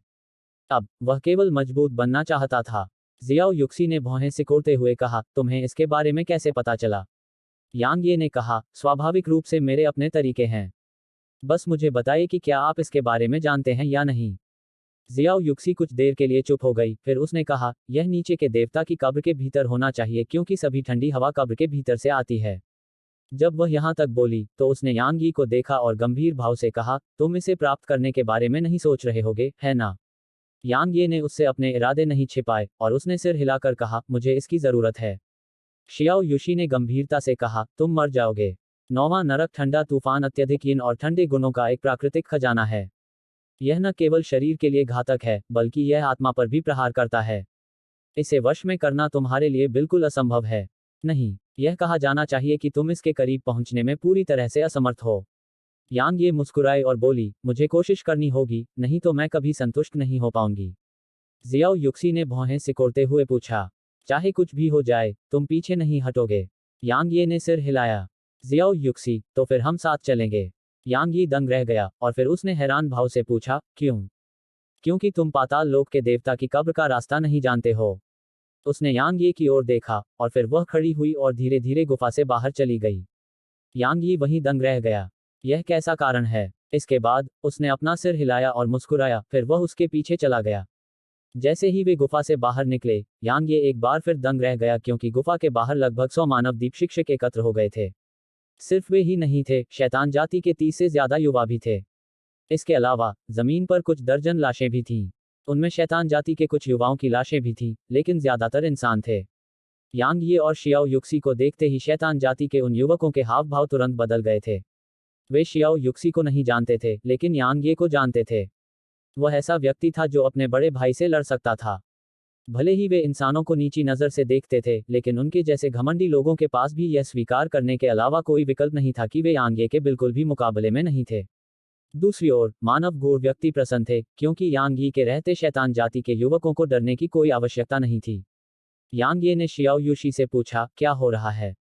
जियाओ युक्सी ने मानव डीप फॉरेस्ट के समूह पर नजर डाली और फिर कहा, वे शायद यहाँ आत्माओं के लिए लड़ रहे हैं। ओह, यांग ये ने कहा, चलो चलें। जैसे ही उसने बोलना समाप्त किया, यांग ये पलटा और किनारे की ओर चला गया। मानव प्रगाढ़वादियों की मदद करें। क्या मजाक है? यांग ये इतना दयालु नहीं था क्योंकि उनका भाग्य उससे बिल्कुल भी संबंधित नहीं था। इसके अलावा वह यह नहीं भूला था कि उस दिन प्राचीन डोमेन सिटी में उन्होंने कैसा व्यवहार किया था। जियो युक्सी ने यांग ये की ओर देखा और फिर उसने कुछ भी नहीं कहा और बस उसके पीछे चली गई। यांग ये को थोड़ा आश्चर्य हुआ जब उसे लगा कि वह उसके पीछे चली गई है, क्योंकि उसके चरित्र के आधार पर यह बहुत संभावना थी कि वह उन मानव राक्षसों को बचाने में मदद करेगी। लेकिन ऐसा हुआ कि उसने उसकी बात सुनी और उसका पीछा किया। उसके साथ वास्तव में क्या हो रहा है? यांग ये हैरान था। जब उन्होंने यांग यी और शियाओ युशी को ऐसे ही जाते हुए देखा, तो शैतान जाति और मानव जाति के समूह दोनों ही दंग रह गए। वे ऐसे ही जा रहे हैं। भाई यांग, रुको। जब उन्होंने देखा कि यांग ये और शियाओ युक्सी आगे और आगे जा रहे थे, तो मानव प्रोफोथर तुरंत चिंतित हो गए और एक मानव प्रोफोथर ने जल्दी से आगे बढ़कर यांग ये को आवाज लगाई। भाई यांग, मैं पूर्वी क्षेत्र के चौथे रैंक संप्रदाय, स्वर्ग के प्रांगण संप्रदाय के लिंगफैंग का एक कुलीन शिष्य हूँ। मैंने 9वें नर्क में प्रशिक्षण के इरादे से कुछ दोस्तों के साथ एक समूह बनाया, फिर भी मुझे कभी उम्मीद नहीं थी कि लिंगफैंग नाम का आदमी अभी आधा बोल ही रहा था कि यांग ये अचानक रुक गया और फिर उसने पलटकर लिंगफैंग को टोक दिया। तुम चाहते हो कि मैं तुम सबकी मदद करूं, है ना? लिंगफैंग दंग रह गया और फिर वह खुश हो गया और बोला, वास्तव में? बेशक, हम भाई यांग से बिना किसी मदद के मदद नहीं करवाएंगे, और काम पूरा होने के बाद हम संतोषजनक मुआवजा देंगे। ओह, यांग ये की भौहें ऊपर उठीं और वह हंस पड़ा। कैसा मुआवजा? लिंगफैंग और उसके पीछे खड़े अन्य लोगों ने प्रसन्नता व्यक्त की जब उन्होंने देखा कि यांग यी रुचि रखते हैं, और फिर लिंगफैंग ने हिचकिचाते हुए कहा, 10 मध्यम श्रेणी के तावीज और 1000 ऊर्जा पत्थर, ठीक है। लिंगफैंग के पीछे का समूह जब उसकी बात सुनता है तो तुरंत नाराज हो जाता है। 1000 ऊर्जा पत्थर कोई बड़ी बात नहीं थी क्योंकि वे इसे सामूहिक रूप से आसानी से जमा कर सकते थे। हालांकि 10 मध्यम श्रेणी के तावीज ऐसी चीज थे जिन्हें वे छोड़ने को तैयार नहीं थे। आखिरकार, भले ही वे बड़े संप्रदायों और कुलों के अनुयायी थे, फिर भी 10 मध्यम श्रेणी के तावीज उनके लिए बेहद कीमती थे। इसलिए अगर उन्हें मिलकर इतनी मात्रा में मध्यम श्रेणी के तावीज बनाने पड़े तो यह स्वाभाविक रूप से उनके लिए दर्दनाक था। 10 मध्यम श्रेणी के तावीज और 1000 ऊर्जा पत्थर। क्या वे एक भिखारी को भगाने की कोशिश कर रहे हैं? यांग ये थोड़ा अवाक था और वह बस बोलने ही वाला था कि तभी एक आदमी आगे खड़ा हुआ और नाराजगी भरे लहजे में बोला, यांग ये, हम सब इंसान हैं, इसलिए हमें एकजुट होना चाहिए। क्या आपको दूसरों को बचाने के लिए मुआवजा मांगने में शर्म नहीं आती? बिल्कुल, हम सब इंसान हैं। यांग ये, हमारी मदद करो और हम भविष्य में तुम्हारी मदद करेंगे। हाहा, भाई यांग, चलो प्राचीन डोमेन सिटी के स्लीपलेस रेस्तरां में तब तक पीते हैं जब तक कि यहाँ का मामला निपट न जाए। ठीक है, यह तय हो गया। शैतान जाति के इन कमीनों से निपटने के बाद हम तब तक पीते रहेंगे जब तक कि हम थक न जाएं। हाहा, शैतान जाति के युवकों ने जब इन मानवों की बातें सुनी तो उनके चेहरे पर अजीब से भाव उभर आए। पहले ये मानव उनके सामने बहुत सावधान थे, लेकिन अब वे खुद पर बहुत प्रसन्न लग रहे थे, मानो शैतान क्षेत्र के सभी लोग निश्चित रूप से नष्ट हो जाएंगे। अगर उन्हें यांग ये की चिंता न होती जो किनारे पर खड़ा था, तो वे अब तक हमला कर चुके होते। जियाओ युशी ने उन पर नजर डाली और फिर चुप हो गई। हालांकि उसने कुछ नहीं कहा, लेकिन उसकी आंखों में तिरस्कार की एक झलक दिखाई दी। यांग ये अवाक रह गया। हाँ, वह बिल्कुल अवाक रह गया। उसने उम्मीद नहीं की थी कि मानव जाति में इतने सारे बेशर्म लोग हैं। क्या ये लोग मुझे बेवकूफ़ समझते हैं या वे खुद बेवकूफ़ हैं? यांग ये ने उन पर नजर डाली, फिर उसने जियाओ युक्सी को देखा और कहा, चलो चलें। उसने मूल रूप से शैतान जाति के इन युवकों को मारने का इरादा किया था। आखिरकार, उसके मन में उनके बारे में अच्छी धारणा नहीं थी, और उन्हें मारने से वह इन मानव गूढ़ व्यक्तियों के दिलों में एक अच्छी छाप छोड़ सकता था। हालांकि, जब उसने उन मानव गूढ़ व्यक्तियों की बात सुनी तो उसने इस विचार को निर्णायक रूप से त्याग दिया। नहीं, यह कहा जाना चाहिए कि वह इन मानव गूढ़ व्यक्तियों को भी मारना चाहता था। हालांकि, यांग ये ने अंत में ऐसा नहीं किया क्योंकि उन्हें आपस में लड़ने देना ही बेहतर था। जब उसने यांग ये और शियाओ यूशी को एक बार फिर जाते देखा, तो लिंग फैंग की आंखों में एक उदास भाव की झलक दिखाई दी, और फिर उसने शैतान जाति के सदस्यों को देखा और कहा, एक बार जब हम इस हद तक लड़ेंगे कि हमारे दोनों समूह घायल हो जाएंगे, तो उन आत्माओं को निश्चित रूप से यांग ये द्वारा जब्त कर लिया जाएगा। चलो, हम आपस में लड़ने से पहले उससे निपटने के लिए सेना में शामिल हो जाएं। तुम क्या सोचते हो? शैतान जाति के सदस्य तुरंत इस बात से मोहित हो गए, क्योंकि इन मानवीय गूढ़ व्यक्तियों की तुलना में वे यांग ये से कहीं अधिक भयभीत थे। आखिरकार, अगर यांग ये उनके बीच लड़ाई के बाद प्रकट होता, तो दोनों समूह बुरी तरह घायल हो जाते, तो वे शायद मर जाते। इसलिए, जब उसने यहाँ तक सोचा, तो शैतान क्षेत्र से समूह का नेतृत्व करने वाले युवक ने सिर हिलाया और कहा, ठीक है। इस बीच, यांग ये और शियाओ यूशी ने चलना बंद कर दिया, और फिर वे पीछे मुड़ गए। यांग ये ने मानवीय गहराई में काम करने वाले लोगों और शैतान क्षेत्र के युवाओं पर नजर डाली, जो सेना में शामिल हो गए थे, और फिर उसने कहा, कहने की जरूरत नहीं है, मैं, यांग ये, वास्तव में बदकिस्मत हूँ। मदद करने से मुझे परेशानी होगी, लेकिन मदद न करने से भी मुझे परेशानी होगी। मादरचोद, क्या तुम्हें लगता है कि तुम मुझे धमका सकते हो? जैसे ही उसने बोलना समाप्त किया, यांग ये का आंकड़ा अचानक मौके पर गायब हो गया, और फिर वह तुरंत लिंग फैंग के सामने आ गया, इससे पहले कि वह अपनी तलवार खींचे और वार करे। यांग ये को अचानक हमला करते देख यहाँ मौजूद हर कोई दंग रह गया। जाहिर है, उन्होंने कभी नहीं सोचा था कि यांग ये इतने सारे लोगों का सामना करते हुए हमला करने की हिम्मत करेगा। लिंग फैंग को तब बहुत डर लगा जब यांग ये उसके सामने आया, क्योंकि यांग ये की गति वाकई बहुत तेज थी। यह इतनी तेज थी कि वह यांग ये का आकार भी साफ साफ नहीं देख पा रहा था। ठीक उसी समय जब लिंग फैंग पीछे मुड़कर भागने वाला था, उसने अचानक अपनी गर्दन से ठंडक महसूस की। उसके बाद कुछ नहीं था क्योंकि उसका सिर आसमान में उड़ गया था। लिंग फैंग को मारने के बाद, यांग ये ने खुद को नहीं रोका, और उसने मानव डीप फोरस के समूह में विस्फोटक गोली चलाई, इससे पहले कि उसकी 5वीं स्तर की तलवार की मंशा उभरी और उसकी तलवार तेजी से नाचने लगी। चूंकि वह उन्हें मार डालना चाहता था, इसलिए उसने अंत तक उनका वध करने और किसी को जीवित न छोड़ने का इरादा किया। अध्याय 318 किसी के बारे में पूछताछ। यहाँ मौजूद हर कोई हैरान है। वह क्या करने की कोशिश कर रहा है? क्या उसे सभी इंसानों का आम दुश्मन बनने का डर नहीं है?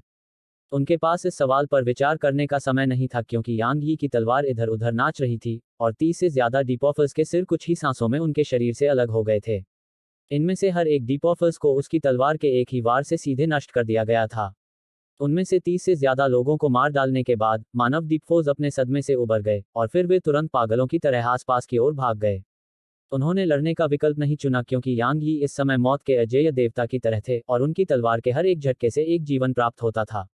इस तथ्य के साथ कि शैतान जाति के वे युवक अभी भी किनारे पर खड़े थे, वे उससे लड़ने का साहस कैसे कर सकते थे? जैसे ही उन्होंने यांग ये को देखा जो उन मानव प्राणियों का हिंसक रूप से सफाया कर रहा था, शैतान जाति के समूह ने तुरंत एक भयावह अभिव्यक्ति प्रकट की। यांग ये की निर्दयता और दुर्जय शक्ति ने उनमें कुछ डर पैदा कर दिया था। दूसरी ओर, जियाओ युक्सी ने यांग यी पर गहरी नजर डाली। उसे आखिरकार उसके चरित्र की थोड़ी समझ आ गई थी। वह एक ऐसा आदमी था जो कभी समझौता नहीं करता था और निर्णायक रूप से हत्या करता था। यांग यी अंत में उन सभी का सफाया करने में असमर्थ था, क्योंकि उन्होंने यहाँ अराजकता से उत्पन्न अवसर को जब्त करने के लिए अपनी उच्च स्तरीय आंदोलन तकनीकों पर भरोसा किया था और भाग गए थे। यांग ये, तुम मर चुके हो। तुम मर चुके हो। तुम सभी मनुष्यों के आम दुश्मन बन जाओगे। तुम मर चुके हो। मेरा संप्रदाय मेरा बदला लेगा। बस तुम इंतजार करो, यांग ये। बस तुम इंतजार करो, मैं तुम्हारे लिए जीना मौत से भी बदतर बना दूंगा। यांग ये, मैं तुम्हें इसके लिए निश्चित रूप से 100 गुना भुगतान करूंगा। यांग ये ने उन्हें भागते हुए देखकर तिरस्कार से मुस्कुराया। अगर उसका इरादा 9वें नर्क के कोल्ड गेल की तलाश करने का नहीं होता, तो वह इस असभ्य समूह के हर एक सदस्य का पीछा करता और उन सभी कमीनों का सफाया कर देता। यांग ये ने अपनी तलवार को हल्के से घुमाया और शैतान जाति के समूह की ओर देखने लगा, और फिर उसकी आंखों में एक ठंडी रोशनी चमक उठी। ठीक इसी समय आगे चल रहा युवक आगे बढ़ा और फिर उसने अपनी उंगलियां थोड़ी सी हिलाईं। उसके बाद उसकी उंगली पर एक स्थानिक अंगूठी से लगभग 50 से अधिक हरे रंग की रोशनी की गेंदें निकलीं। यह सब करने के बाद इस युवक और शैतान जाति के सभी अन्य युवकों ने तुरंत यांग ये को देखा। इस समय उनकी आंखों में कोई डर या आतंक नहीं था, और केवल दृढ़ संकल्प था। उन्होंने आत्माएं सौंप दी थी, इसलिए यदि यांग ये अभी भी उन्हें मारने पर जोर देता, तो वे स्वाभाविक रूप से अंत तक उससे लड़ते। यांग ये ने बिजली के उन हरे गोले पर नजर डाली, और फिर वह कुछ देर के लिए हिचकिचाया, फिर उसने शैतान जाति के समूह को देखा और कहा, चले जाओ। यह सुनकर उन युवाओं ने तुरंत राहत की सांस ली। भले ही उनके पास संख्या में बढ़त थी, लेकिन जब वे यांग ये का सामना कर रहे थे, तो उन्हें अपनी सफलता पर यकीन नहीं था। आखिरकार यांग ये स्वॉर्ड इंटेंट 5वें स्तर के शिखर पर था। सबसे महत्वपूर्ण बात यह थी कि उसके पास एक उड़ने वाला डाकबीज था, इसलिए वह भाग सकता था, भले ही वह युद्ध में उनसे जीत ना पाए। यांग ये ने उन्हें जाते हुए देखा और कहा, कितनी अफसोस की बात है। वह स्वाभाविक रूप से शैतान जाति के इन लोगों में से हर एक को खत्म करना चाहता था। आखिरकार उनके पास निश्चित रूप से अच्छी मात्रा में खजाने थे। हालांकि जब उसने उनकी आंखों में भाव देखे, तो यांग ये को पता था कि अगर वह उन सभी को मारना चाहता है तो उसे निश्चित रूप से एक निश्चित कीमत चुकानी होगी। इस कीमत पर वह कुछ शीर्ष राजा दायरे डाकबीस्ट हो सकता है। आखिरकार यांग ये कोई देवता नहीं था, और उसके लिए अकेले ही शैतान जाति के इतने सारे डीप फोर्स के खिलाफ लड़ना असंभव था जो मौत तक लड़ने के लिए दृढ़ थे। शैतान जाति के ये युवा उन मानव डीप फोर्स से अलग थे। मानव डीप फोर्स केवल तभी अपने बारे में सोचते थे जब उन्हें खतरे का सामना करना पड़ता था, और वे अपनी जान बचाने के लिए भाग जाते थे और अपने अन्य साथियों के भाग्य की पूरी तरह से उपेक्षा करते थे। हालांकि शैतान जाति के युवा इस तरह से काम नहीं करेंगे। उनके हाव भाव से यांग यी को पता चल गया कि अगर वह उन पर हमला करेगा, तो वे एक साथ जिएंगे और एक साथ मरेंगे। यह बिल्कुल इसी वजह से था कि यांग ये के पास उन्हें जाने देने के अलावा कोई विकल्प नहीं था। इस बीच शियाओ युक्सी, जो अब तक चुप थी, अचानक बोल पड़ी, तुम इस तरह से काम करके अनगिनत दुश्मन बना लोगे। यांग ये मुस्कुराया, और फिर उसने उन मानव प्रगाढ़ व्यक्तियों के स्थानिक छल्ले हटा दिए जिन्हें उसने मारा था। उसके बाद उसने कहा, इससे कोई फर्क नहीं पड़ता। मैं दक्षिणी क्षेत्र की युवा पीढ़ी के सभी प्रगाढ़ व्यक्तियों का आम दुश्मन रहा हूं, तो क्या होगा अगर उसमें कुछ और क्षेत्र जुड़ जाएं?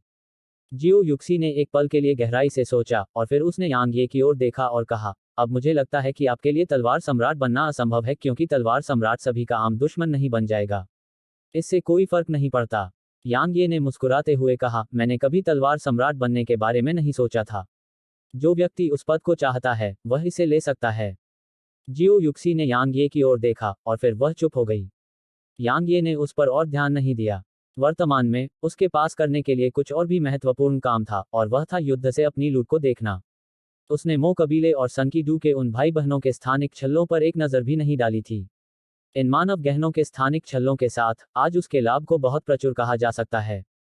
यांग ये ने उन मानव डिपोफर्स के स्थानिक छल्लों को देखा जिन्हें उसने पहले मारा था, और जब उसने उनके स्थानिक छल्लों की सामग्री देखी तो वह तुरंत क्रोधित हो गया।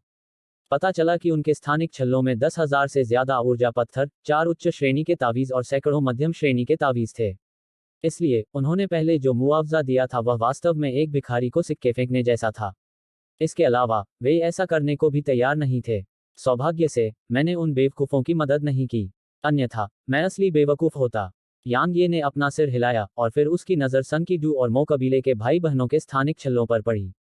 यांग ये तुरंत प्रसन्न हो गया जब उसकी आध्यात्मिक ऊर्जा मो कबीले के भाई बहनों के छल्लों में प्रवेश कर गई, क्योंकि उनके भीतर पूरे 30,000 से ज्यादा ऊर्जा पत्थर थे। इसके अलावा वहां 12 शीर्ष श्रेणी के ऊर्जा पत्थर भी थे। इसके अलावा एक उच्च श्रेणी की पृथ्वी रैंक तकनीक भी थी, स्वर्गीय दानव नृत्य। भले ही स्वर्गीय दानव नृत्य उसके लिए बेकार था, लेकिन वह इसे बेच सकता था। एक उच्च श्रेणी की पृथ्वी रैंक तकनीक निश्चित रूप से एक खगोलीय कीमत पर बेची जा सकती थी। इस तकनीक के अलावा कुछ कम ग्रेड पृथ्वी रैंक तकनीकें थीं। हालांकि यांग ये को इन तकनीकों में कोई दिलचस्पी नहीं थी, क्योंकि वह केवल तलवार की तकनीकों में रुचि रखता था। जब उसने उन दो स्थानिक छल्लों को हटा दिया तो यांग ये ने संकीडू की स्थानिक अंगूठी को देखा। जब उसने स्थानिक अंगूठी को सक्रिय किया तो गुलाबी पाउडर की एक किरण अचानक स्थानिक अंगूठी से बाहर निकल आई और तुरंत उसके शरीर में प्रवेश कर गई। इस अचानक और अप्रत्याशित घटना ने यांग ये और शियाओ युक्सी दोनों के भाव बदल दिए। ठीक उसी समय जब यांग यी के हाव भाव बदल गए तो उसे अचानक ऐसा लगा जैसे कि उसके शरीर में आग लग गई हो और फिर उसके अंदर एक गर्म एहसास पैदा होने लगा। यह खास तौर पर उसके पेट के निचले हिस्से के लिए था, ऐसा लगा जैसे कि वह आग की लपटों में घिरने वाला हो। इस तरह की भावना उसके लिए परिचित थी। ग्रैंड माइरीड पर्वत, सुकिंगशी। जब उसने यहाँ तक सोचा तो यांग ये की अभिव्यक्ति एक बार फिर बदल गई और उसने खुद को लापरवाह होने के लिए कोसा। उसके बाद उसने जल्दी से अपने शरीर के भीतर गहन ऊर्जा को प्रसारित किया क्योंकि उसका इरादा स्वर्णिम गहन ऊर्जा का उपयोग करने का था। हालांकि ठीक इसी समय उसके सामान्य डेंटियन के भीतर बची हुई स्वर्णिम गहन ऊर्जा अचानक छोटे भंवर में समा गई थी। यांग ये दंग रह गया, यह छोटा भंवर क्या कर रहा है। यांग ये को जब लगा कि उसका शरीर गर्म होता जा रहा है तो वह थोड़ा चिंतित हो गया और उसने जल्दी से कुछ ऊर्जा पत्थर निकाले और उनमें मौजूद ऊर्जा को अवशोषित करना शुरू कर दिया। यांग ये खुश हुआ जब ऊर्जा पत्थर गहन ऊर्जा में बदल गए। हालांकि इससे पहले कि वह मुस्कुराहट उसके पूरे चेहरे को ढक पाती, उस गहन ऊर्जा के उस छोटे से हिस्से को फिर से छोटे भंवर ने छीन लिया। मादरचोद, यांग ये ने जब यह दृश्य देखा तो वह खुद को कोसने से नहीं रोक सका। हालांकि उसने अभी अभी कोसा था जब छोटा भंवर अचानक तेजी से घूमने लगा और फिर उसमें से भयानक चूषण बल की एक धारा अचानक निकली जिससे यांग ये के आंतरिक अंग तुरंत मुड़ गए। छोटे भंवर से अचानक हुए हमले ने यांग ये को चौंका दिया और उसने एक तीखी चीख निकाली। हालांकि यह अंत नहीं था क्योंकि उसके शरीर पर कपड़े वास्तव में जलने लगे थे। सौभाग्य से उसका भौतिक शरीर मजबूत था, इसलिए साधारण लपटें उसे नुकसान पहुंचाने में पूरी तरह असमर्थ थीं। यह दृश्य देखकर जियाओ युक्सी की सुंदर भौहें सिकुड़ गईं। वह स्वाभाविक रूप से जानती थी कि यांग ये किस जहर से पीड़ित है, लेकिन यांग ये की शक्ल सूरत को देखकर ऐसा नहीं लग रहा था कि उसे सिर्फ जहर दिया गया है। ऐसा लग रहा था कि छोटा भंवर यांग यी को सबक सिखाने के इरादे से आया था, इसलिए उसने पहला हमला करने के बाद रुक गया और आगे नहीं बढ़ा। हालांकि यांग यी की सुनहरी गहन ऊर्जा पूरी तरह से सोख ली गई थी और उसके लिए एक भी निशान नहीं बचा था। यांग यी की आंखें धीरे धीरे लाल हो गईं और उसकी चेतना धीरे धीरे धुंधली होने लगी। ऐसा लग रहा था जैसे वह एक जंगली जानवर बन गया हो। अचानक यांग ये ने जियाओ युक्सी को देखा और उसकी आंखों में जलती हुई इच्छा की चमक उभरी। जब जियाओ युक्सी ने यांग ये को इस तरह देखा तो उसकी भौहें और भी अधिक सिकुड़ गईं और उसने सहज रूप से अपनी तलवार के हैंडल पर अपनी पकड़ मजबूत कर ली। छोड़ो, यांग ये ने कर्कश आवाज में उस पर चिल्लाया और फिर उसने अचानक अपनी हथेलियों से जमीन पर थपथपाया और उस ओर भागने के लिए प्रतिरोध बल पर भरोसा किया। इस समय यांग ये की चेतना पूरी तरह से धुंधली नहीं हुई थी और वह जानता था कि अगर वह यहाँ और रुका तो वह अपनी इच्छा को रोक नहीं पाएगा। इसके अलावा वह बहुत स्पष्ट रूप से जानता था कि अगर उसने जियाओ युक्सी के खिलाफ कोई कदम उठाया तो वह निश्चित रूप से मर जाएगा, क्योंकि अभी उसके शरीर में गहन ऊर्जा का एक निशान भी नहीं था और जिस स्थिति में वह था उसके साथ वह जियाओ युक्सी के लिए कैसे मुकाबला कर सकता था जिसने 7वें स्तर के कृपाण इरादे को समझ लिया था। इसलिए उसने उसे जाने के लिए कहने में कोई हिचकिचाहट नहीं दिखाई और उस क्षण का फायदा उठाया जब उसने होश नहीं खोया था और तुरंत उसके पास से चला गया। जियाओ युक्सी ने जब उसे सुना तो वह दंग रह गई और जब वह सदमे से उभरी तो उसकी आकृति उसकी दृष्टि के क्षेत्र से गायब हो चुकी थी। जियाओ युक्सी कुछ देर तक उस दिशा को देखती रही जिस दिशा में यांग ये गायब हो गया था और फिर उसने हल्की सी आह भरी और उसका पीछा करते हुए भाग गई। प्राचीन डोमेन शहर। हरे रंग की पोशाक में एक महिला शहर के बाहर गर्व से खड़ी थी। उसने भव्य शहर को देखा और फिर अपना सिर हिलाया और कहा, यह प्राचीन डोमेन शहर है तो इसमें कुछ भी खास नहीं है, यह मेरे घर से भी छोटा है। शहर में प्रवेश करने वाले एक धर्मगुरु ने उसे सुना था और वह तुरंत रुक गया और बोला, तुम्हारे घर से भी छोटा। कितनी ऊंची आवाज वाली भावनाएं। तुम यहाँ पहली बार आए हो, है ना? चूंकि तुम इतनी सुंदर हो इसलिए मैं तुम्हें चेतावनी देता हूँ, यहाँ कम प्रोफाइल रखो क्योंकि प्राचीन डोमेन सिटी विभिन्न क्षेत्रों से सर्वश्रेष्ठ प्रतिभाओं से भरी हुई है। किसी ऐसे व्यक्ति को नाराज मत करो जिसे तुम नाराज करने का जोखिम नहीं उठा सकते, अन्यथा तुम इसे महसूस करने से पहले ही मर जाओगे। हरे रंग की पोशाक पहने महिला ने युवक की ओर देखा और फिर उसने कहा, मुझे तुमसे किसी के बारे में पूछना है। क्या तुम यांग ये नामक किसी व्यक्ति के बारे में जानते हो? यांग ये, युवक ने भौहें सिकोड़ते हुए कहा, तुम उसे क्यों ढूंढ रहे हो? हालांकि वह बहुत घमंडी है लेकिन उसकी ताकत बहुत ज्यादा है। आखिरकार वह हरे रंग की रोशनी की एक किरण चमकी और फिर तुरंत ही उस युवक की छाती में खून का एक छेद उभर आया। अध्याय 319 तूने मुझे कैसे बचाया? तुम सच में बहुत ज्यादा बातें करती हो। हरे रंग की पोशाक में महिला ने अपना सिर हिलाया और फिर उसने अपना दाहिना हाथ हिलाया। एक पल में एक विशाल हरे रंग की ऊर्जा तलवार तुरंत उसके पैरों के नीचे दिखाई दी और फिर उसकी उंगलियां थोड़ी सी हिली, इससे पहले कि हरी ऊर्जा तलवार तुरंत आसमान में उड़ जाए। कुछ ही समय में वह प्राचीन डोमेन शहर से गायब हो गई। जैसे ही महिला गायब हुई, एक सफेद बालों वाला बूढ़ा आदमी अचानक वहां आ गया जहां वह अभी खड़ी थी। उसने उस युवक की ओर देखा जो हमेशा के लिए पछतावे के साथ मर गया था, इससे पहले कि बूढ़े आदमी की आंखों में एक गंभीर भाव की झलक दिखाई दे। उसने कहा, शीर्ष 7वें स्तर की तलवार की मंशा, दिल से तलवार को नियंत्रित करना, पवन की मंशा। मो कबीले के सबसे राक्षसी प्रतिभाशाली व्यक्ति से जैसी उम्मीद थी। अफसोस, हिडन ड्रैगन रैंकिंग दिलचस्प होने जा रही है। Dot dot dot dot dot dot. कुछ समय बाद यांग ये को लगा कि उसका सिर बहुत भारी हो गया है और ऐसा लग रहा है कि उसके सिर में सीसा भर गया है। कुछ समय बाद यांग ये ने पूरी ताकत से अपना सिर हिलाया और फिर धीरे से अपनी आंखें खोलीं। उसकी आंखों के सामने का नजारा एकदम काला अंधेरा था। यहाँ रोशनी का नामो निशान भी नहीं था और चारों तरफ मौत जैसा सन्नाटा था। यांग ये ने भौहें सिकोड़ी। उसने अपने शरीर में गहन ऊर्जा को प्रसारित करने की कोशिश की, लेकिन उसने देखा कि उसका शरीर पूरी तरह से खाली था और गहन ऊर्जा के एक निशान से भी रहित था। यांग ये वहीं लेटा रहा और कुछ देर तक चुप रहा, क्योंकि वह यह याद करने की कोशिश कर रहा था कि बेहोश होने से पहले क्या हुआ था। काफी देर बाद यांग ये को आखिरकार याद आया कि क्या हुआ था। आखिर मुझे किसने बचाया? यांग ये ने अपने दिल में बुदबुदाया और फिर वह जोर से चिल्लाया, मिस जियाओ, क्या यह आप हैं? चारों ओर अभी भी मौत जैसा सन्नाटा था और कोई आवाज नहीं थी। कुछ देर तक गहराई से सोचने के बाद यांग ये खड़ा हो गया। हालांकि वह अभी खड़ा ही हुआ था कि उसे अपने पैरों में कमजोरी महसूस हुई और फिर वह वापस जमीन पर गिर पड़ा। जब वह जमीन पर गिरने ही वाला था, तभी एक ताज़ा खुशबू की लहर उसकी नाक पर आए और फिर दो हाथों ने उसकी कमर को पकड़ लिया। टकराना। यांग यी के दृष्टि क्षेत्र में आग से प्रकाश की एक किरण प्रकट होने पर एक हल्का धमाका हुआ और फिर प्रकाश धीरे धीरे उस बिंदु तक फैल गया जहां वह देख पा रहा था कि वह कहां है। इस समय वह एक गुफा में था और यह जियो युक्सी थी जो उसे सहारा दे रही थी। यांग ये को उठाने में मदद करने के बाद जियो युक्सी ने अपने हाथ वापस खींच लिए और फिर उसने अपनी नजरें दूसरी ओर घुमा लीं और एक बार फिर चुप हो गई। तुम ही थे जिसने मुझे बचाया था। यांग ये ने सबसे पहले चुप्पी तोड़ी।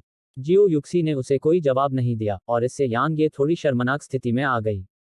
तुमने मुझे कैसे बचाया? मुझे याद है कि मुझे ऐसा लगा जैसे। जियाओ युक्सी का चेहरा अचानक लाल हो गया और फिर उसने यांग ये को घूरते हुए कहा, तुमने मुझे एक बार बचाया था, इसलिए मैंने भी तुम्हें एक बार बचाया है। हम एक दूसरे के लिए कुछ भी नहीं देना चाहते। किसी और चीज के बारे में मत पूछो। अगर तुमने इसके बारे में फिर से पूछा तो मैं तुम्हें मार दूंगी। यांग यी को समझ में नहीं आ रहा था कि क्या कहे। अभी अभी तुम्हारे साथ क्या हुआ? जियो युक्सी ने विषय बदल दिया। यांग ये इस विषय पर नहीं रुकना चाहती थी कि उसने उसे कैसे बचाया। वैसे भी यह महत्वपूर्ण नहीं था क्योंकि वह अंत में अभी भी जीवित था। इसलिए यांग ये ने तुरंत गहराई से सोचा और कहा, मैं कुछ समस्याओं का सामना कर रहा हूं और मैं अभी नर के भगवान की कब्र पर नहीं जा पाऊंगा। हालांकि वह अभी भी बिना किसी गहन ऊर्जा के भी युद्ध कर सकता था, लेकिन वह प्राचीन युद्ध के मैदान में बिल्कुल भी लापरवाह नहीं हो सकता था, क्योंकि यहाँ बहुत सारे विशेषज्ञ थे और थोड़ी सी भी लापरवाही उसकी जान ले सकती थी। जियाओ युक्सी ने धीमी आवाज में कहा, यह ठीक है। नर्क के देवता का मकबरा केवल 7वें महीने के 15वें दिन सूर्यास्त के समय खुलता है। तब तक अभी भी 5 दिन बाकी हैं। जब वह यहाँ तक बोल रही थी तो शियाओ युशी ने यांग ये की ओर देखा और फिर उसकी नज़र एक पल के लिए उस पर रुक गई। फिर उसने कहा, आखिर तुम्हें क्या हुआ? तुम्हारे शरीर में कोई गहन ऊर्जा क्यों नहीं है? यांग यी ने आश्चर्यचकित भाव से कहा, तुम्हें इसके बारे में कैसे पता चला? जियाओ युक्सी ने तुरंत थोड़ा शर्मिंदा भाव प्रकट किया। अचानक ठंडी रोशनी की एक किरण चमक उठी। टकराना। एक हल्का धमाका हुआ, जैसे बगल की चट्टान की दीवार पर एक कृपाण का अथाह निशान उभर आया हो। जियाओ युक्सी ने अपनी नजरें हटा लीं और ठंडे स्वर में कहा, इसके बारे में मत पूछो। यांग यी के मुंह के कोने फड़क उठे। यह औरत, भले ही तुम्हारा भौतिक शरीर मजबूत है, लेकिन बिना किसी गहन ऊर्जा के तुम्हारी ताकत बहुत कम हो गई है। अगर तुम साधारण गहन लोगों से मिलो तो ठीक रहेगा, लेकिन अगर तुम उन शीर्ष श्रेणी के प्रतिभाशाली लोगों से मिलो तो बहुत संभावना है कि तुम अपनी जान गंवा दोगे। शियाओ युशी ने सपाट आवाज में कहा। यांग ये ने सिर हिलाया और कहा, मैं स्वाभाविक रूप से इस बात से अवगत हूं और इसीलिए मैं अभी पाताल लोक के मकबरे की ओर जाने में असमर्थ हूं। मुझे पहले इस समस्या को हल करना है जिसका मैं सामना कर रहा हूं। अगर आपके पास ध्यान देने के लिए अन्य काम है तो आप जा सकते हैं। जियाओ युशी ने यांग ये की तरफ देखा और फिर उसने अपना हाथ हिलाया। यांग ये के सामने कुछ हरी रोशनी की गेंदें दिखाई दी और फिर उसने कहा, इन आत्माओं को अवशोषित करो, वे तुम्हारी आत्मा और तलवार के इरादे के सुधार के लिए फायदेमंद हैं। वे तलवार की मंशा के लिए फायदेमंद हैं। यांग ये ने आश्चर्य से कहा। आप कह रहे हैं कि ये आत्माएं मेरी तलवार की मंशा को बेहतर बना सकती हैं। वे इसे मजबूत कर सकते हैं। जियाओ युक्सी ने धीमी आवाज में कहा, आपकी तलवार की मंशा की ताकत और आपकी आत्मा की ताकत के बीच एक निश्चित स्तर का संबंध है। आत्मा जितनी मजबूत होगी, आपकी तलवार की मंशा उतनी ही सघन होगी। इसके अलावा आपकी आत्मा जितनी मजबूत होगी, आपकी आध्यात्मिक ऊर्जा उतनी ही मजबूत होगी, और आपकी आध्यात्मिक ऊर्जा की ताकत आपकी तलवार की मंशा को नियंत्रित करने में आपकी दक्षता को प्रभावित करती है। आपने मुझे अपनी कृपाण की मंशा को नियंत्रित करते देखा है ना? यांग ये ने सिर हिलाया, और जब उसे याद आया कि उस दिन उसने अपनी कृपाण की मंशा को कैसे नियंत्रित किया था, तो वह शांत नहीं रह सका। क्योंकि उसे आखिरकार अपनी तलवार की मंशा को मजबूत करने का एक तरीका मिल गया था। उन्हें अवशोषित करो, जियो युक्सी ने कहा। यांग ये ने सिर हिलाया, और फिर उसने झिझकना बंद कर दिया और उन्हें निगल लिया। एक पल में प्रकाश की हरी गेंदें तुरंत उसके शरीर में प्रवेश कर गईं, और फिर एक अवर्णनीय एहसास उसके पूरे शरीर में फैल गया। थोड़ी देर बाद यांग ये ने उसकी ओर देखा और कहा, मुझे और चाहिए। जियाओ युक्सी की आंखों के कोने हल्के से फड़क उठे, और फिर उसने सपाट लहजे में कहा, मेरे पास कुछ भी नहीं बचा है। यांग ये यह सुनकर दंग रह गया, और फिर वह शर्मिंदगी से मुस्कुराया। उसे आखिरकार समझ में आ गया कि शैतान जाति के वे मानव प्रखर और युवा इन आत्माओं के लिए क्यों लड़ रहे होंगे। यह पता चला कि वे खजाने थे। भले ही वह अभी अपनी तलवार की मंशा का उपयोग करने में असमर्थ था, लेकिन उसके अंतर्ज्ञान ने उसे बताया कि उसकी तलवार की मंशा थोड़ी मजबूत हो गई है। यदि यह तथ्य न होता कि इस समय उसके पास गहन ऊर्जा का लेश भी नहीं है, तो वह सचमुच लूटपाट मचाना चाहता था। यांग ये अपने शरीर की स्थिति के बारे में सोचकर भौहें सिकोड़ने से खुद को नहीं रोक पाया। क्योंकि छोटा भंवर थोड़ा असामान्य तरीके से काम कर रहा था। क्या यह हो सकता है कि छोटे भंवर में कुछ गड़बड़ है? या शायद इसे पहले की तरह बहुत ज्यादा मात्रा में गहन ऊर्जा की जरूरत है? जब उसने यांग ये को चेहरे पर शिकन के साथ गहरी सोच में डूबा हुआ देखा, तो जियाओ युक्सी की आंखें झुक गईं। वह गुफा से बाहर निकलने से पहले एक पल के लिए झिझकी। वह गुफा से बाहर निकलने से ठीक पहले कुछ पल के लिए रुकी और बोली, आपको उन लोगों से सावधान रहना होगा जो नीचे के क्षेत्र से आए हैं। उनकी क्षमताएं आपकी कल्पना से कहीं ज्यादा रहस्यमयी हैं। लापरवाह मत बनो। इसके अलावा, अगर तुम मो कबीले द्वारा भेजे गए किसी विशेषज्ञ से मिलते हो, तो बेहतर होगा कि तुम अभी उससे न लड़ो। अगर वह वही है, तो उसकी तुरंत मौत ऐसी तकनीक नहीं है जिससे तुम बच सको और उसका विरोध कर सको। जैसे ही उसने बोलना समाप्त किया, वह यहां और नहीं रुकी और गुफा से गायब हो गई। यांग ये कुछ देर के लिए स्तब्ध रह गया, फिर उसने अपना सिर हिलाया क्योंकि उसके पास इन सब के बारे में सोचने का समय नहीं था। महत्वपूर्ण बात यह थी कि छोटे भंवर को वापस सामान्य स्थिति में लाया जाए, अन्यथा वह प्राचीन युद्ध के मैदान में कुछ भी करने में सक्षम नहीं होगा। अपनी हथेली को घुमाते ही यांग ये के हाथ में कुछ 100 ऊर्जा पत्थर दिखाई दिए, और फिर उसने पागलों की तरह उन्हें अवशोषित करना शुरू कर दिया।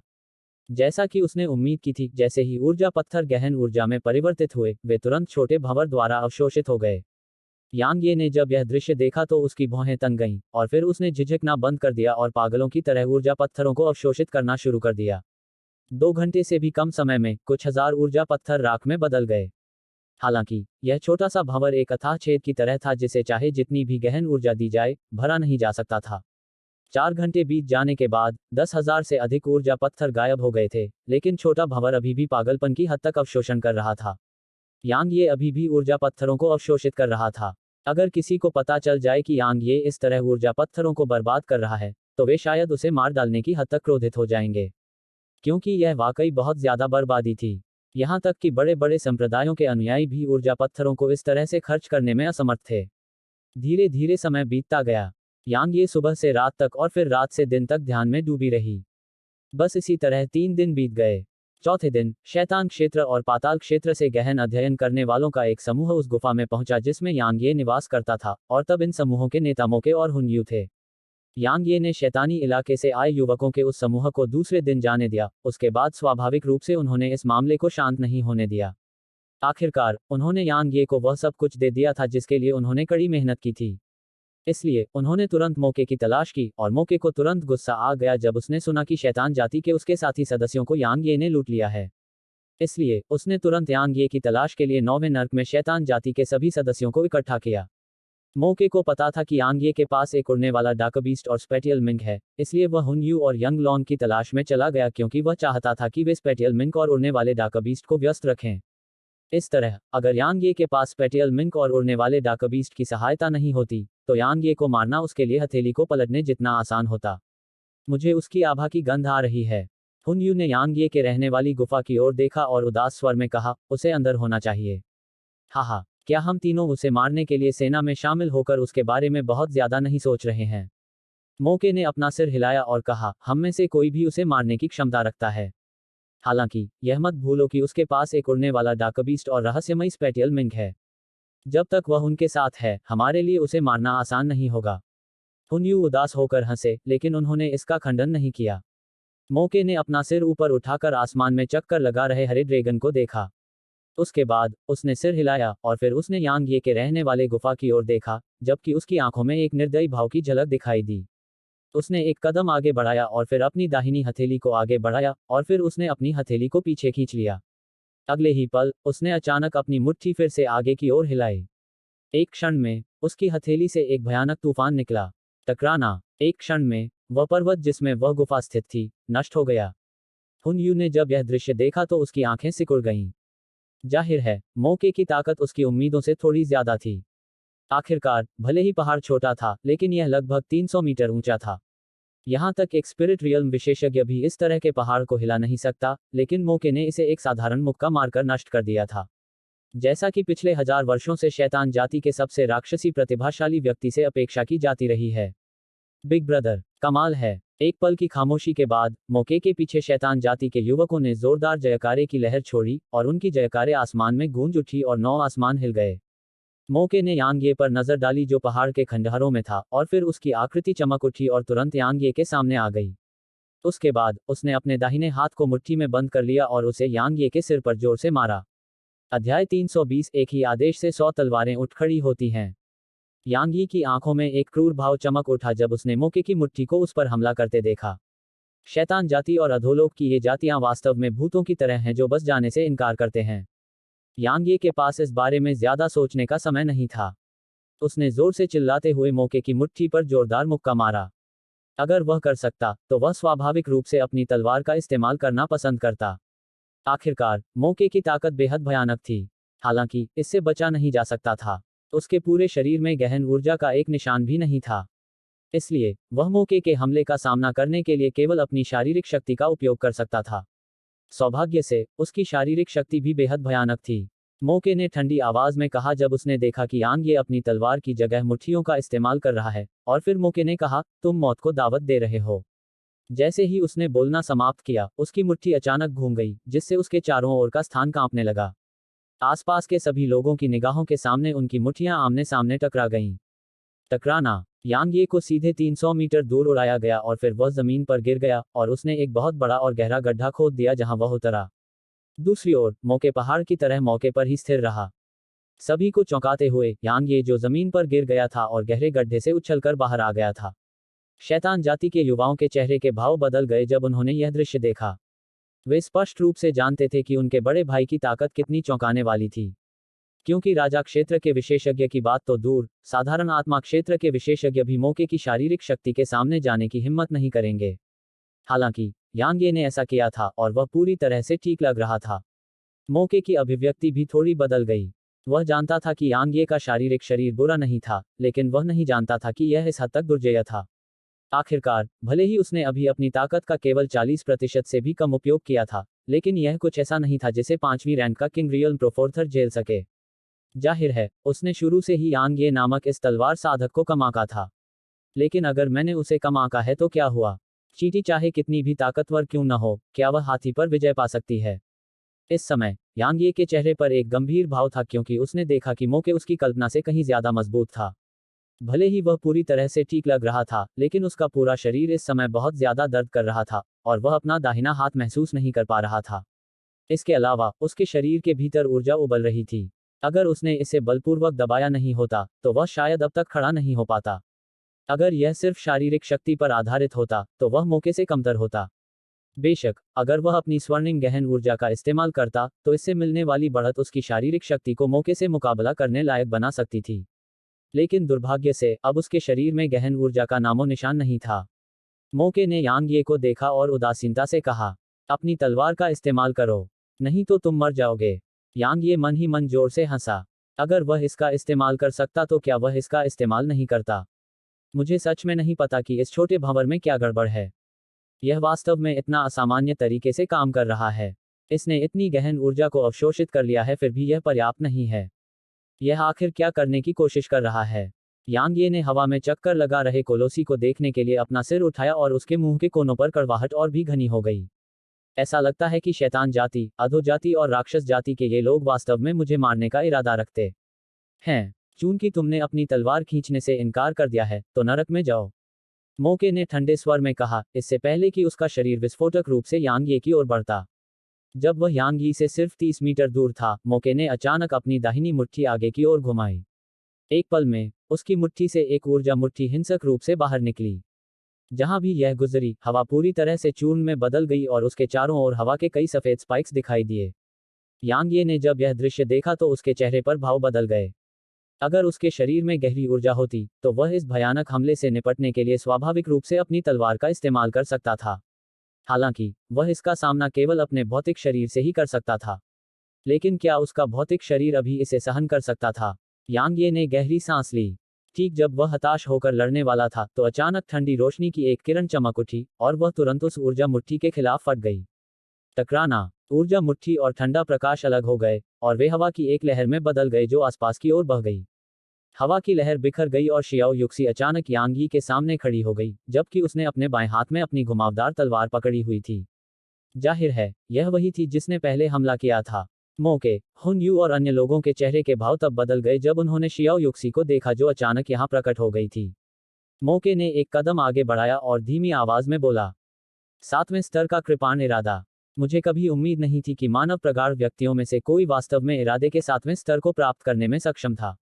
जियो युक्सी ने उदासीनता से मोके को देखा और फिर वह यांग ये की ओर देखने के लिए मुड़ी और बोली, छोड़ो, मैं उन्हें रोक दूंगी। जैसे ही उसने बोलना समाप्त किया, जियो युक्सी ने मोके और अन्य लोगों को देखने के लिए मुड़कर देखा। उसके बाद अदृश्य और भयानक कृपाण इरादे की एक किरण विस्फोटक रूप से बाहर निकली।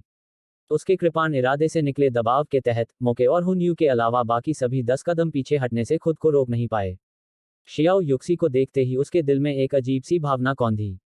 यांग ये बेवकूफ नहीं थी, इसलिए वह जानता था कि उसका यहां आना कोई संयोग नहीं था। शायद वह पिछले कुछ दिनों में यहां से गई ही नहीं थी। वह क्यों नहीं गई? क्या वह मेरी रक्षा कर रही थी?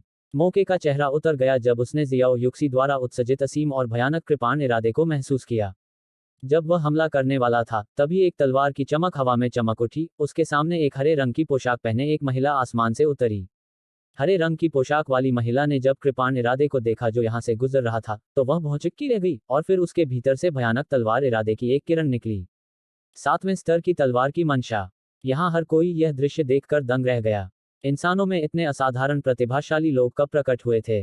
मोके और हुन यू के चेहरे उतर गए। दो असाधारण प्रतिभाएं जिन्होंने 7वें स्तर के इरादों को समझ लिया था, उनके लिए भी खतरा थी। सौभाग्य से, ऐसा लग रहा था कि हरे रंग की पोशाक वाली महिला और सफेद बालों वाली महिला के बीच दुश्मनी थी। क्योंकि हरे रंग की पोशाक वाली महिला सफेद बालों वाली महिला को शत्रुतापूर्ण नजर से देख रही थी। जियाओ युक्सी ने जब इस महिला को देखा तो उसकी भौहें तन गईं। उसने अपने हाथ में तलवार को और मजबूत किया और फिर कहा, मो किंगयू, मुझे नहीं लगा था कि मो कबीला तुम्हें मार डालेगा। मुझे शुरू में नहीं भेजा गया था। मो किंगयू ने यांग ये पर नजर डाली और कहा, मैंने केवल यह सुना था कि प्राचीन डोमेन शहर में एक अर्ध तलवार सम्राट दिखाई दिया था और इसीलिए मैं आया था। एक अर्ध तलवार सम्राट? हाहा, मैं वास्तव में उत्सुक हूं कि पूरे प्रोफाउंडर महाद्वीप में इस शीर्षक के योग्य होने की योग्यता किसके पास है। अब जब मैंने उसे देखा है, तो राजा दायरे का 5वां स्तर और तलवार इरादे का 6वां स्तर वास्तव में निराशाजनक है। यांग ये ने जब यह सुना तो उसके दिल में झटका लगा, क्योंकि वह वास्तव में एक ही नज़र में उसके साधना क्षेत्र और तलवार की मंशा के स्तर को देख पा रही थी। कोई आश्चर्य नहीं कि 7वें स्तर की कृपाण मंशा रखने वाली जियो युक्सी भी उससे बेहद डरती है। इस बीच मो किंगयू ने कहा, जियो युक्सी, मैं आज तुम्हारे लिए यहाँ नहीं आया हूँ। एक तरफ हटो और उसे मेरी तलवार के 3 वार झेलने दो। अगर वह ऐसा कर सकता है तो मैं उसकी जान बख्श दूंगा। यह मैं ही थी जिसने मो कबीले के भाई बहनों की जोड़ी को मार डाला था। जियो युक्सी ने कहा, यह महत्वपूर्ण नहीं है। मो किंगयू ने उदासीनता से कहा, मैं यहाँ केवल इस व्यक्ति को मारने आया हूँ जिसे अर्ध तलवार सम्राट कहा जाता है। आखिरकार, यह उपाधि हम तलवार साधकों के बीच सर्वोच्च सम्मान है और कोई भी इसके योग्य नहीं है। भले ही यह केवल अर्ध तलवार सम्राट की उपाधि ही क्यों ना हो। जियाओ युक्सी नीचे देख रही थी। अचानक वह यांग ये को देखने के लिए मुड़ी और उसके चेहरे पर थोड़ी नाराजगी थी और उसने कहा, तुम क्यों नहीं गए? यांग ये ने यह सुनकर कड़वाहट से मुस्कुराया। मैं अभी कैसे जा सकता हूँ? इसके अलावा हर जगह दुश्मन है, इसलिए अगर मैं चाहूँ भी तो भी जाना असंभव है। आपको चले जाना चाहिए। यांग ये ने हल्की आवाज में कहा, आपकी ताकत के साथ वे आपको बिल्कुल नहीं रोकेंगे और न ही वे आपको रोक सकते हैं यदि आप जाने का इरादा रखते हैं। मैं मना करती हूँ। जियो युक्सी ने उसकी ओर देखा और धीमी आवाज में बोली। क्यों? यांग ये हैरान था। मुझे नहीं पता। जियो युक्सी ने मोकिंग्यू को देखने के लिए मुड़कर देखा और फिर उसने हमला करने के लिए ताकत इकट्ठा करने से पहले धीरे से अपना घुमावदार ब्लेड निकाला। यांग ये अवाक रह गया। मोकिंग्यू ने यांग ये की ओर देखा और फिर उसने शियाओ युक्सी की ओर देखा और कहा, हा। अफवाहों में कहा गया था कि आपके पिता चाहते थे कि आप महाद्वीप के भावी तलवार सम्राट से शादी करें। ऐसा लगता है कि यह अफवाह नहीं थी। लेकिन शियाओ युक्सी, क्या आपको यकीन है कि वह भविष्य का तलवार सम्राट है? अगर वह नहीं है, तो क्या आपने बिना किसी कारण के इतनी बड़ी कीमत नहीं चुकाई होगी? अगर तुम लड़ना चाहते हो, तो चलो लड़ो। इतनी बकवास पर अपनी सांसें क्यों बर्बाद कर रहे हो? जियो युक्सी ने ठंडी आवाज में कहा। मोकिंग्यू ने कहा, जियो युक्सी, देखो, मैं यहाँ अकेला नहीं हूँ जो उसे मारना चाहता है। अगर तुम मुझसे लड़ोई, तो तुम्हारे प्रेमी की रक्षा कौन करेगा? जियाओ युक्सी ने भौहें से कोड़ी और फिर थोड़ी देर बाद उसने कहा, मैं अपना सर्वश्रेष्ठ प्रयास करूंगी। मोकिंग्यू ने सिर हिलाया और कहा, चूंकि यह ऐसा है, तो आप दोनों एक साथ मर सकते हैं। जैसा कि उसने कहा, उसने हमला करने का इरादा किया। हालांकि ठीक इसी क्षण, रुको, यांग ये जो अब तक चुप था, अचानक आगे बढ़ गया था। क्या? मोकिंग्यू ने यांग ये की ओर उदासीनता से देखा। यांग ये मुस्कुराया और फिर उसने कहा, अगर मैं बिना गहन ऊर्जा का उपयोग किए आपकी तलवार के 3 वार का सामना करने में सक्षम हूं, तो हम सुरक्षित रूप से चले जाएं। आप क्या सोचते हैं? गहन ऊर्जा का उपयोग किए बिना? मोकिंग्यू ने उपहास करते हुए कहा, कितनी ऊंची भावनाएं हैं। लेकिन हम इसे आपकी इच्छा के अनुसार करेंगे। मुझे देखने दें कि आप, जिसे अर्ध तलवार सम्राट कहा जाता है, के पास वास्तव में क्या क्षमता है। इसके अलावा, क्या होगा यदि आप इसका सामना करने में असमर्थ हैं? यांग ये मुस्कुराया। तो मैं मर जाऊंगा। आप बहुत आशावादी हैं। मोकिंग्यू ने उदासीनता से कहा। यांग ये अभी बोलने ही वाला था कि जियाओ युक्सी अचानक उसके सामने आकर खड़ी हो गई और फिर उसने धीमी आवाज में कहा, वह बहुत मजबूत है। मुझे पता है। यांग ये ने मुस्कुराते हुए कहा। आप अपनी वर्तमान स्थिति में मर जाएंगे। मुझे पता है। तो फिर आप अभी भी ऐसा करने का इरादा क्यों रखते हैं? यांग ये मुस्कुराया और कहा, अगर मैं ऐसा नहीं करता, तो आज एक नहीं बल्कि 2 लोग मरेंगे। शैतान जाति, अधो जाति और दानव जाति के सदस्य केवल उसे निशाना बना रहे थे, न कि शियाओ युक्सी को। हालांकि, अगर उसने हरे रंग की पोशाक वाली महिला के साथ शर्त नहीं लगाई, तो नतीजा यह होगा कि वे सभी मिलकर उस पर और शियाओ युक्सी पर हमला करेंगे। वह जिस स्थिति में था, उसमें उसके बचने की जरा भी संभावना नहीं थी। इसलिए, वह केवल मोकिंग्यू के साथ ही यह शर्त लगा सकता था। अगर वह मर गया, तो मोके और बाकी लोग निश्चित रूप से चले जाएंगे, इसलिए भले ही जियाओ युक्सी मोकिंग्यू को युद्ध में हरा ना पाए, फिर भी वह बच पाएगी। दूसरी ओर, अगर वह उसके हमलों का सामना कर सके तो इससे बेहतर कुछ नहीं हो सकता, क्योंकि तब उसे मोकिंग्यू की मदद भी मिलेगी। उस समय, उसके लिए यहाँ से निकलना और भी आसान हो जाएगा। जहां तक इस बात का सवाल है कि क्या मोकिंग्यू अपनी बात से पीछे हटेगी, यांग ये का मानना कि वह ऐसा नहीं करेगी। आखिरकार, तलवार साधक बहुत गर्वित थे, यह तो बताने की जरूरत ही नहीं कि वह उनमें से एक थी जिसने 7वें स्तर की तलवार की मंशा को समझ लिया था। मोकिंग्यू ने मोके और हुनयू की ओर देखा और फिर कहा, तुम दोनों को कोई आपत्ति नहीं है ना? अगर तुम करते हो, तो मैं पहले तुम्हें जाने में मदद कर सकती हूँ। मोके ने यांग ये की ओर देखा और कहा, कृपया आगे बढ़ें। वह स्वाभाविक रूप से मोकिंग्यू से नहीं डरता था। हालांकि, अगर मोकिंग्यू शियाओ युक्सी के साथ सेना में शामिल हो जाता, तो शैतान जाति के कई शिष्य शायद मर जाते। यह कुछ ऐसा था जिसे वह देखना नहीं चाहता था। मोकिंग्यू ने हुनयू की ओर देखा और हुनयू ने हंसते हुए कहा, मुझे इंसानों को एक दूसरे को मारते हुए देखना बहुत पसंद है। इसलिए, कृपया आगे बढ़ें। मोकिंग्यू ने हुनयू पर एक गहरी नजर डाली और फिर वह यांग ये को देखने के लिए मुड़ी और फिर बोली, क्या तुम तैयार हो? लाओ इसे, यांग ये ने कहा। मोकिंग्यू ने सिर हिलाया। ऐसा लग रहा था कि उसने कोई हरकत नहीं की थी, लेकिन 100 हरी ऊर्जा वाली तलवारें अचानक उसके सामने तैर गईं। जब जियाओ युक्सी ने यह दृश्य देखा तो उसकी अभिव्यक्ति बदल गई। एक ही आदेश पर 100 तलवारें उठ खड़ी हुईं। हेलो दोस्तों, आप सभी लोगों से एक रिक्वेस्ट है कि कृपया एमपी स्टोरी बॉय चैनल को सब्सक्राइब करें और वीडियो को लाइक करें। कमेंट करना मत भूलिए। धन्यवाद।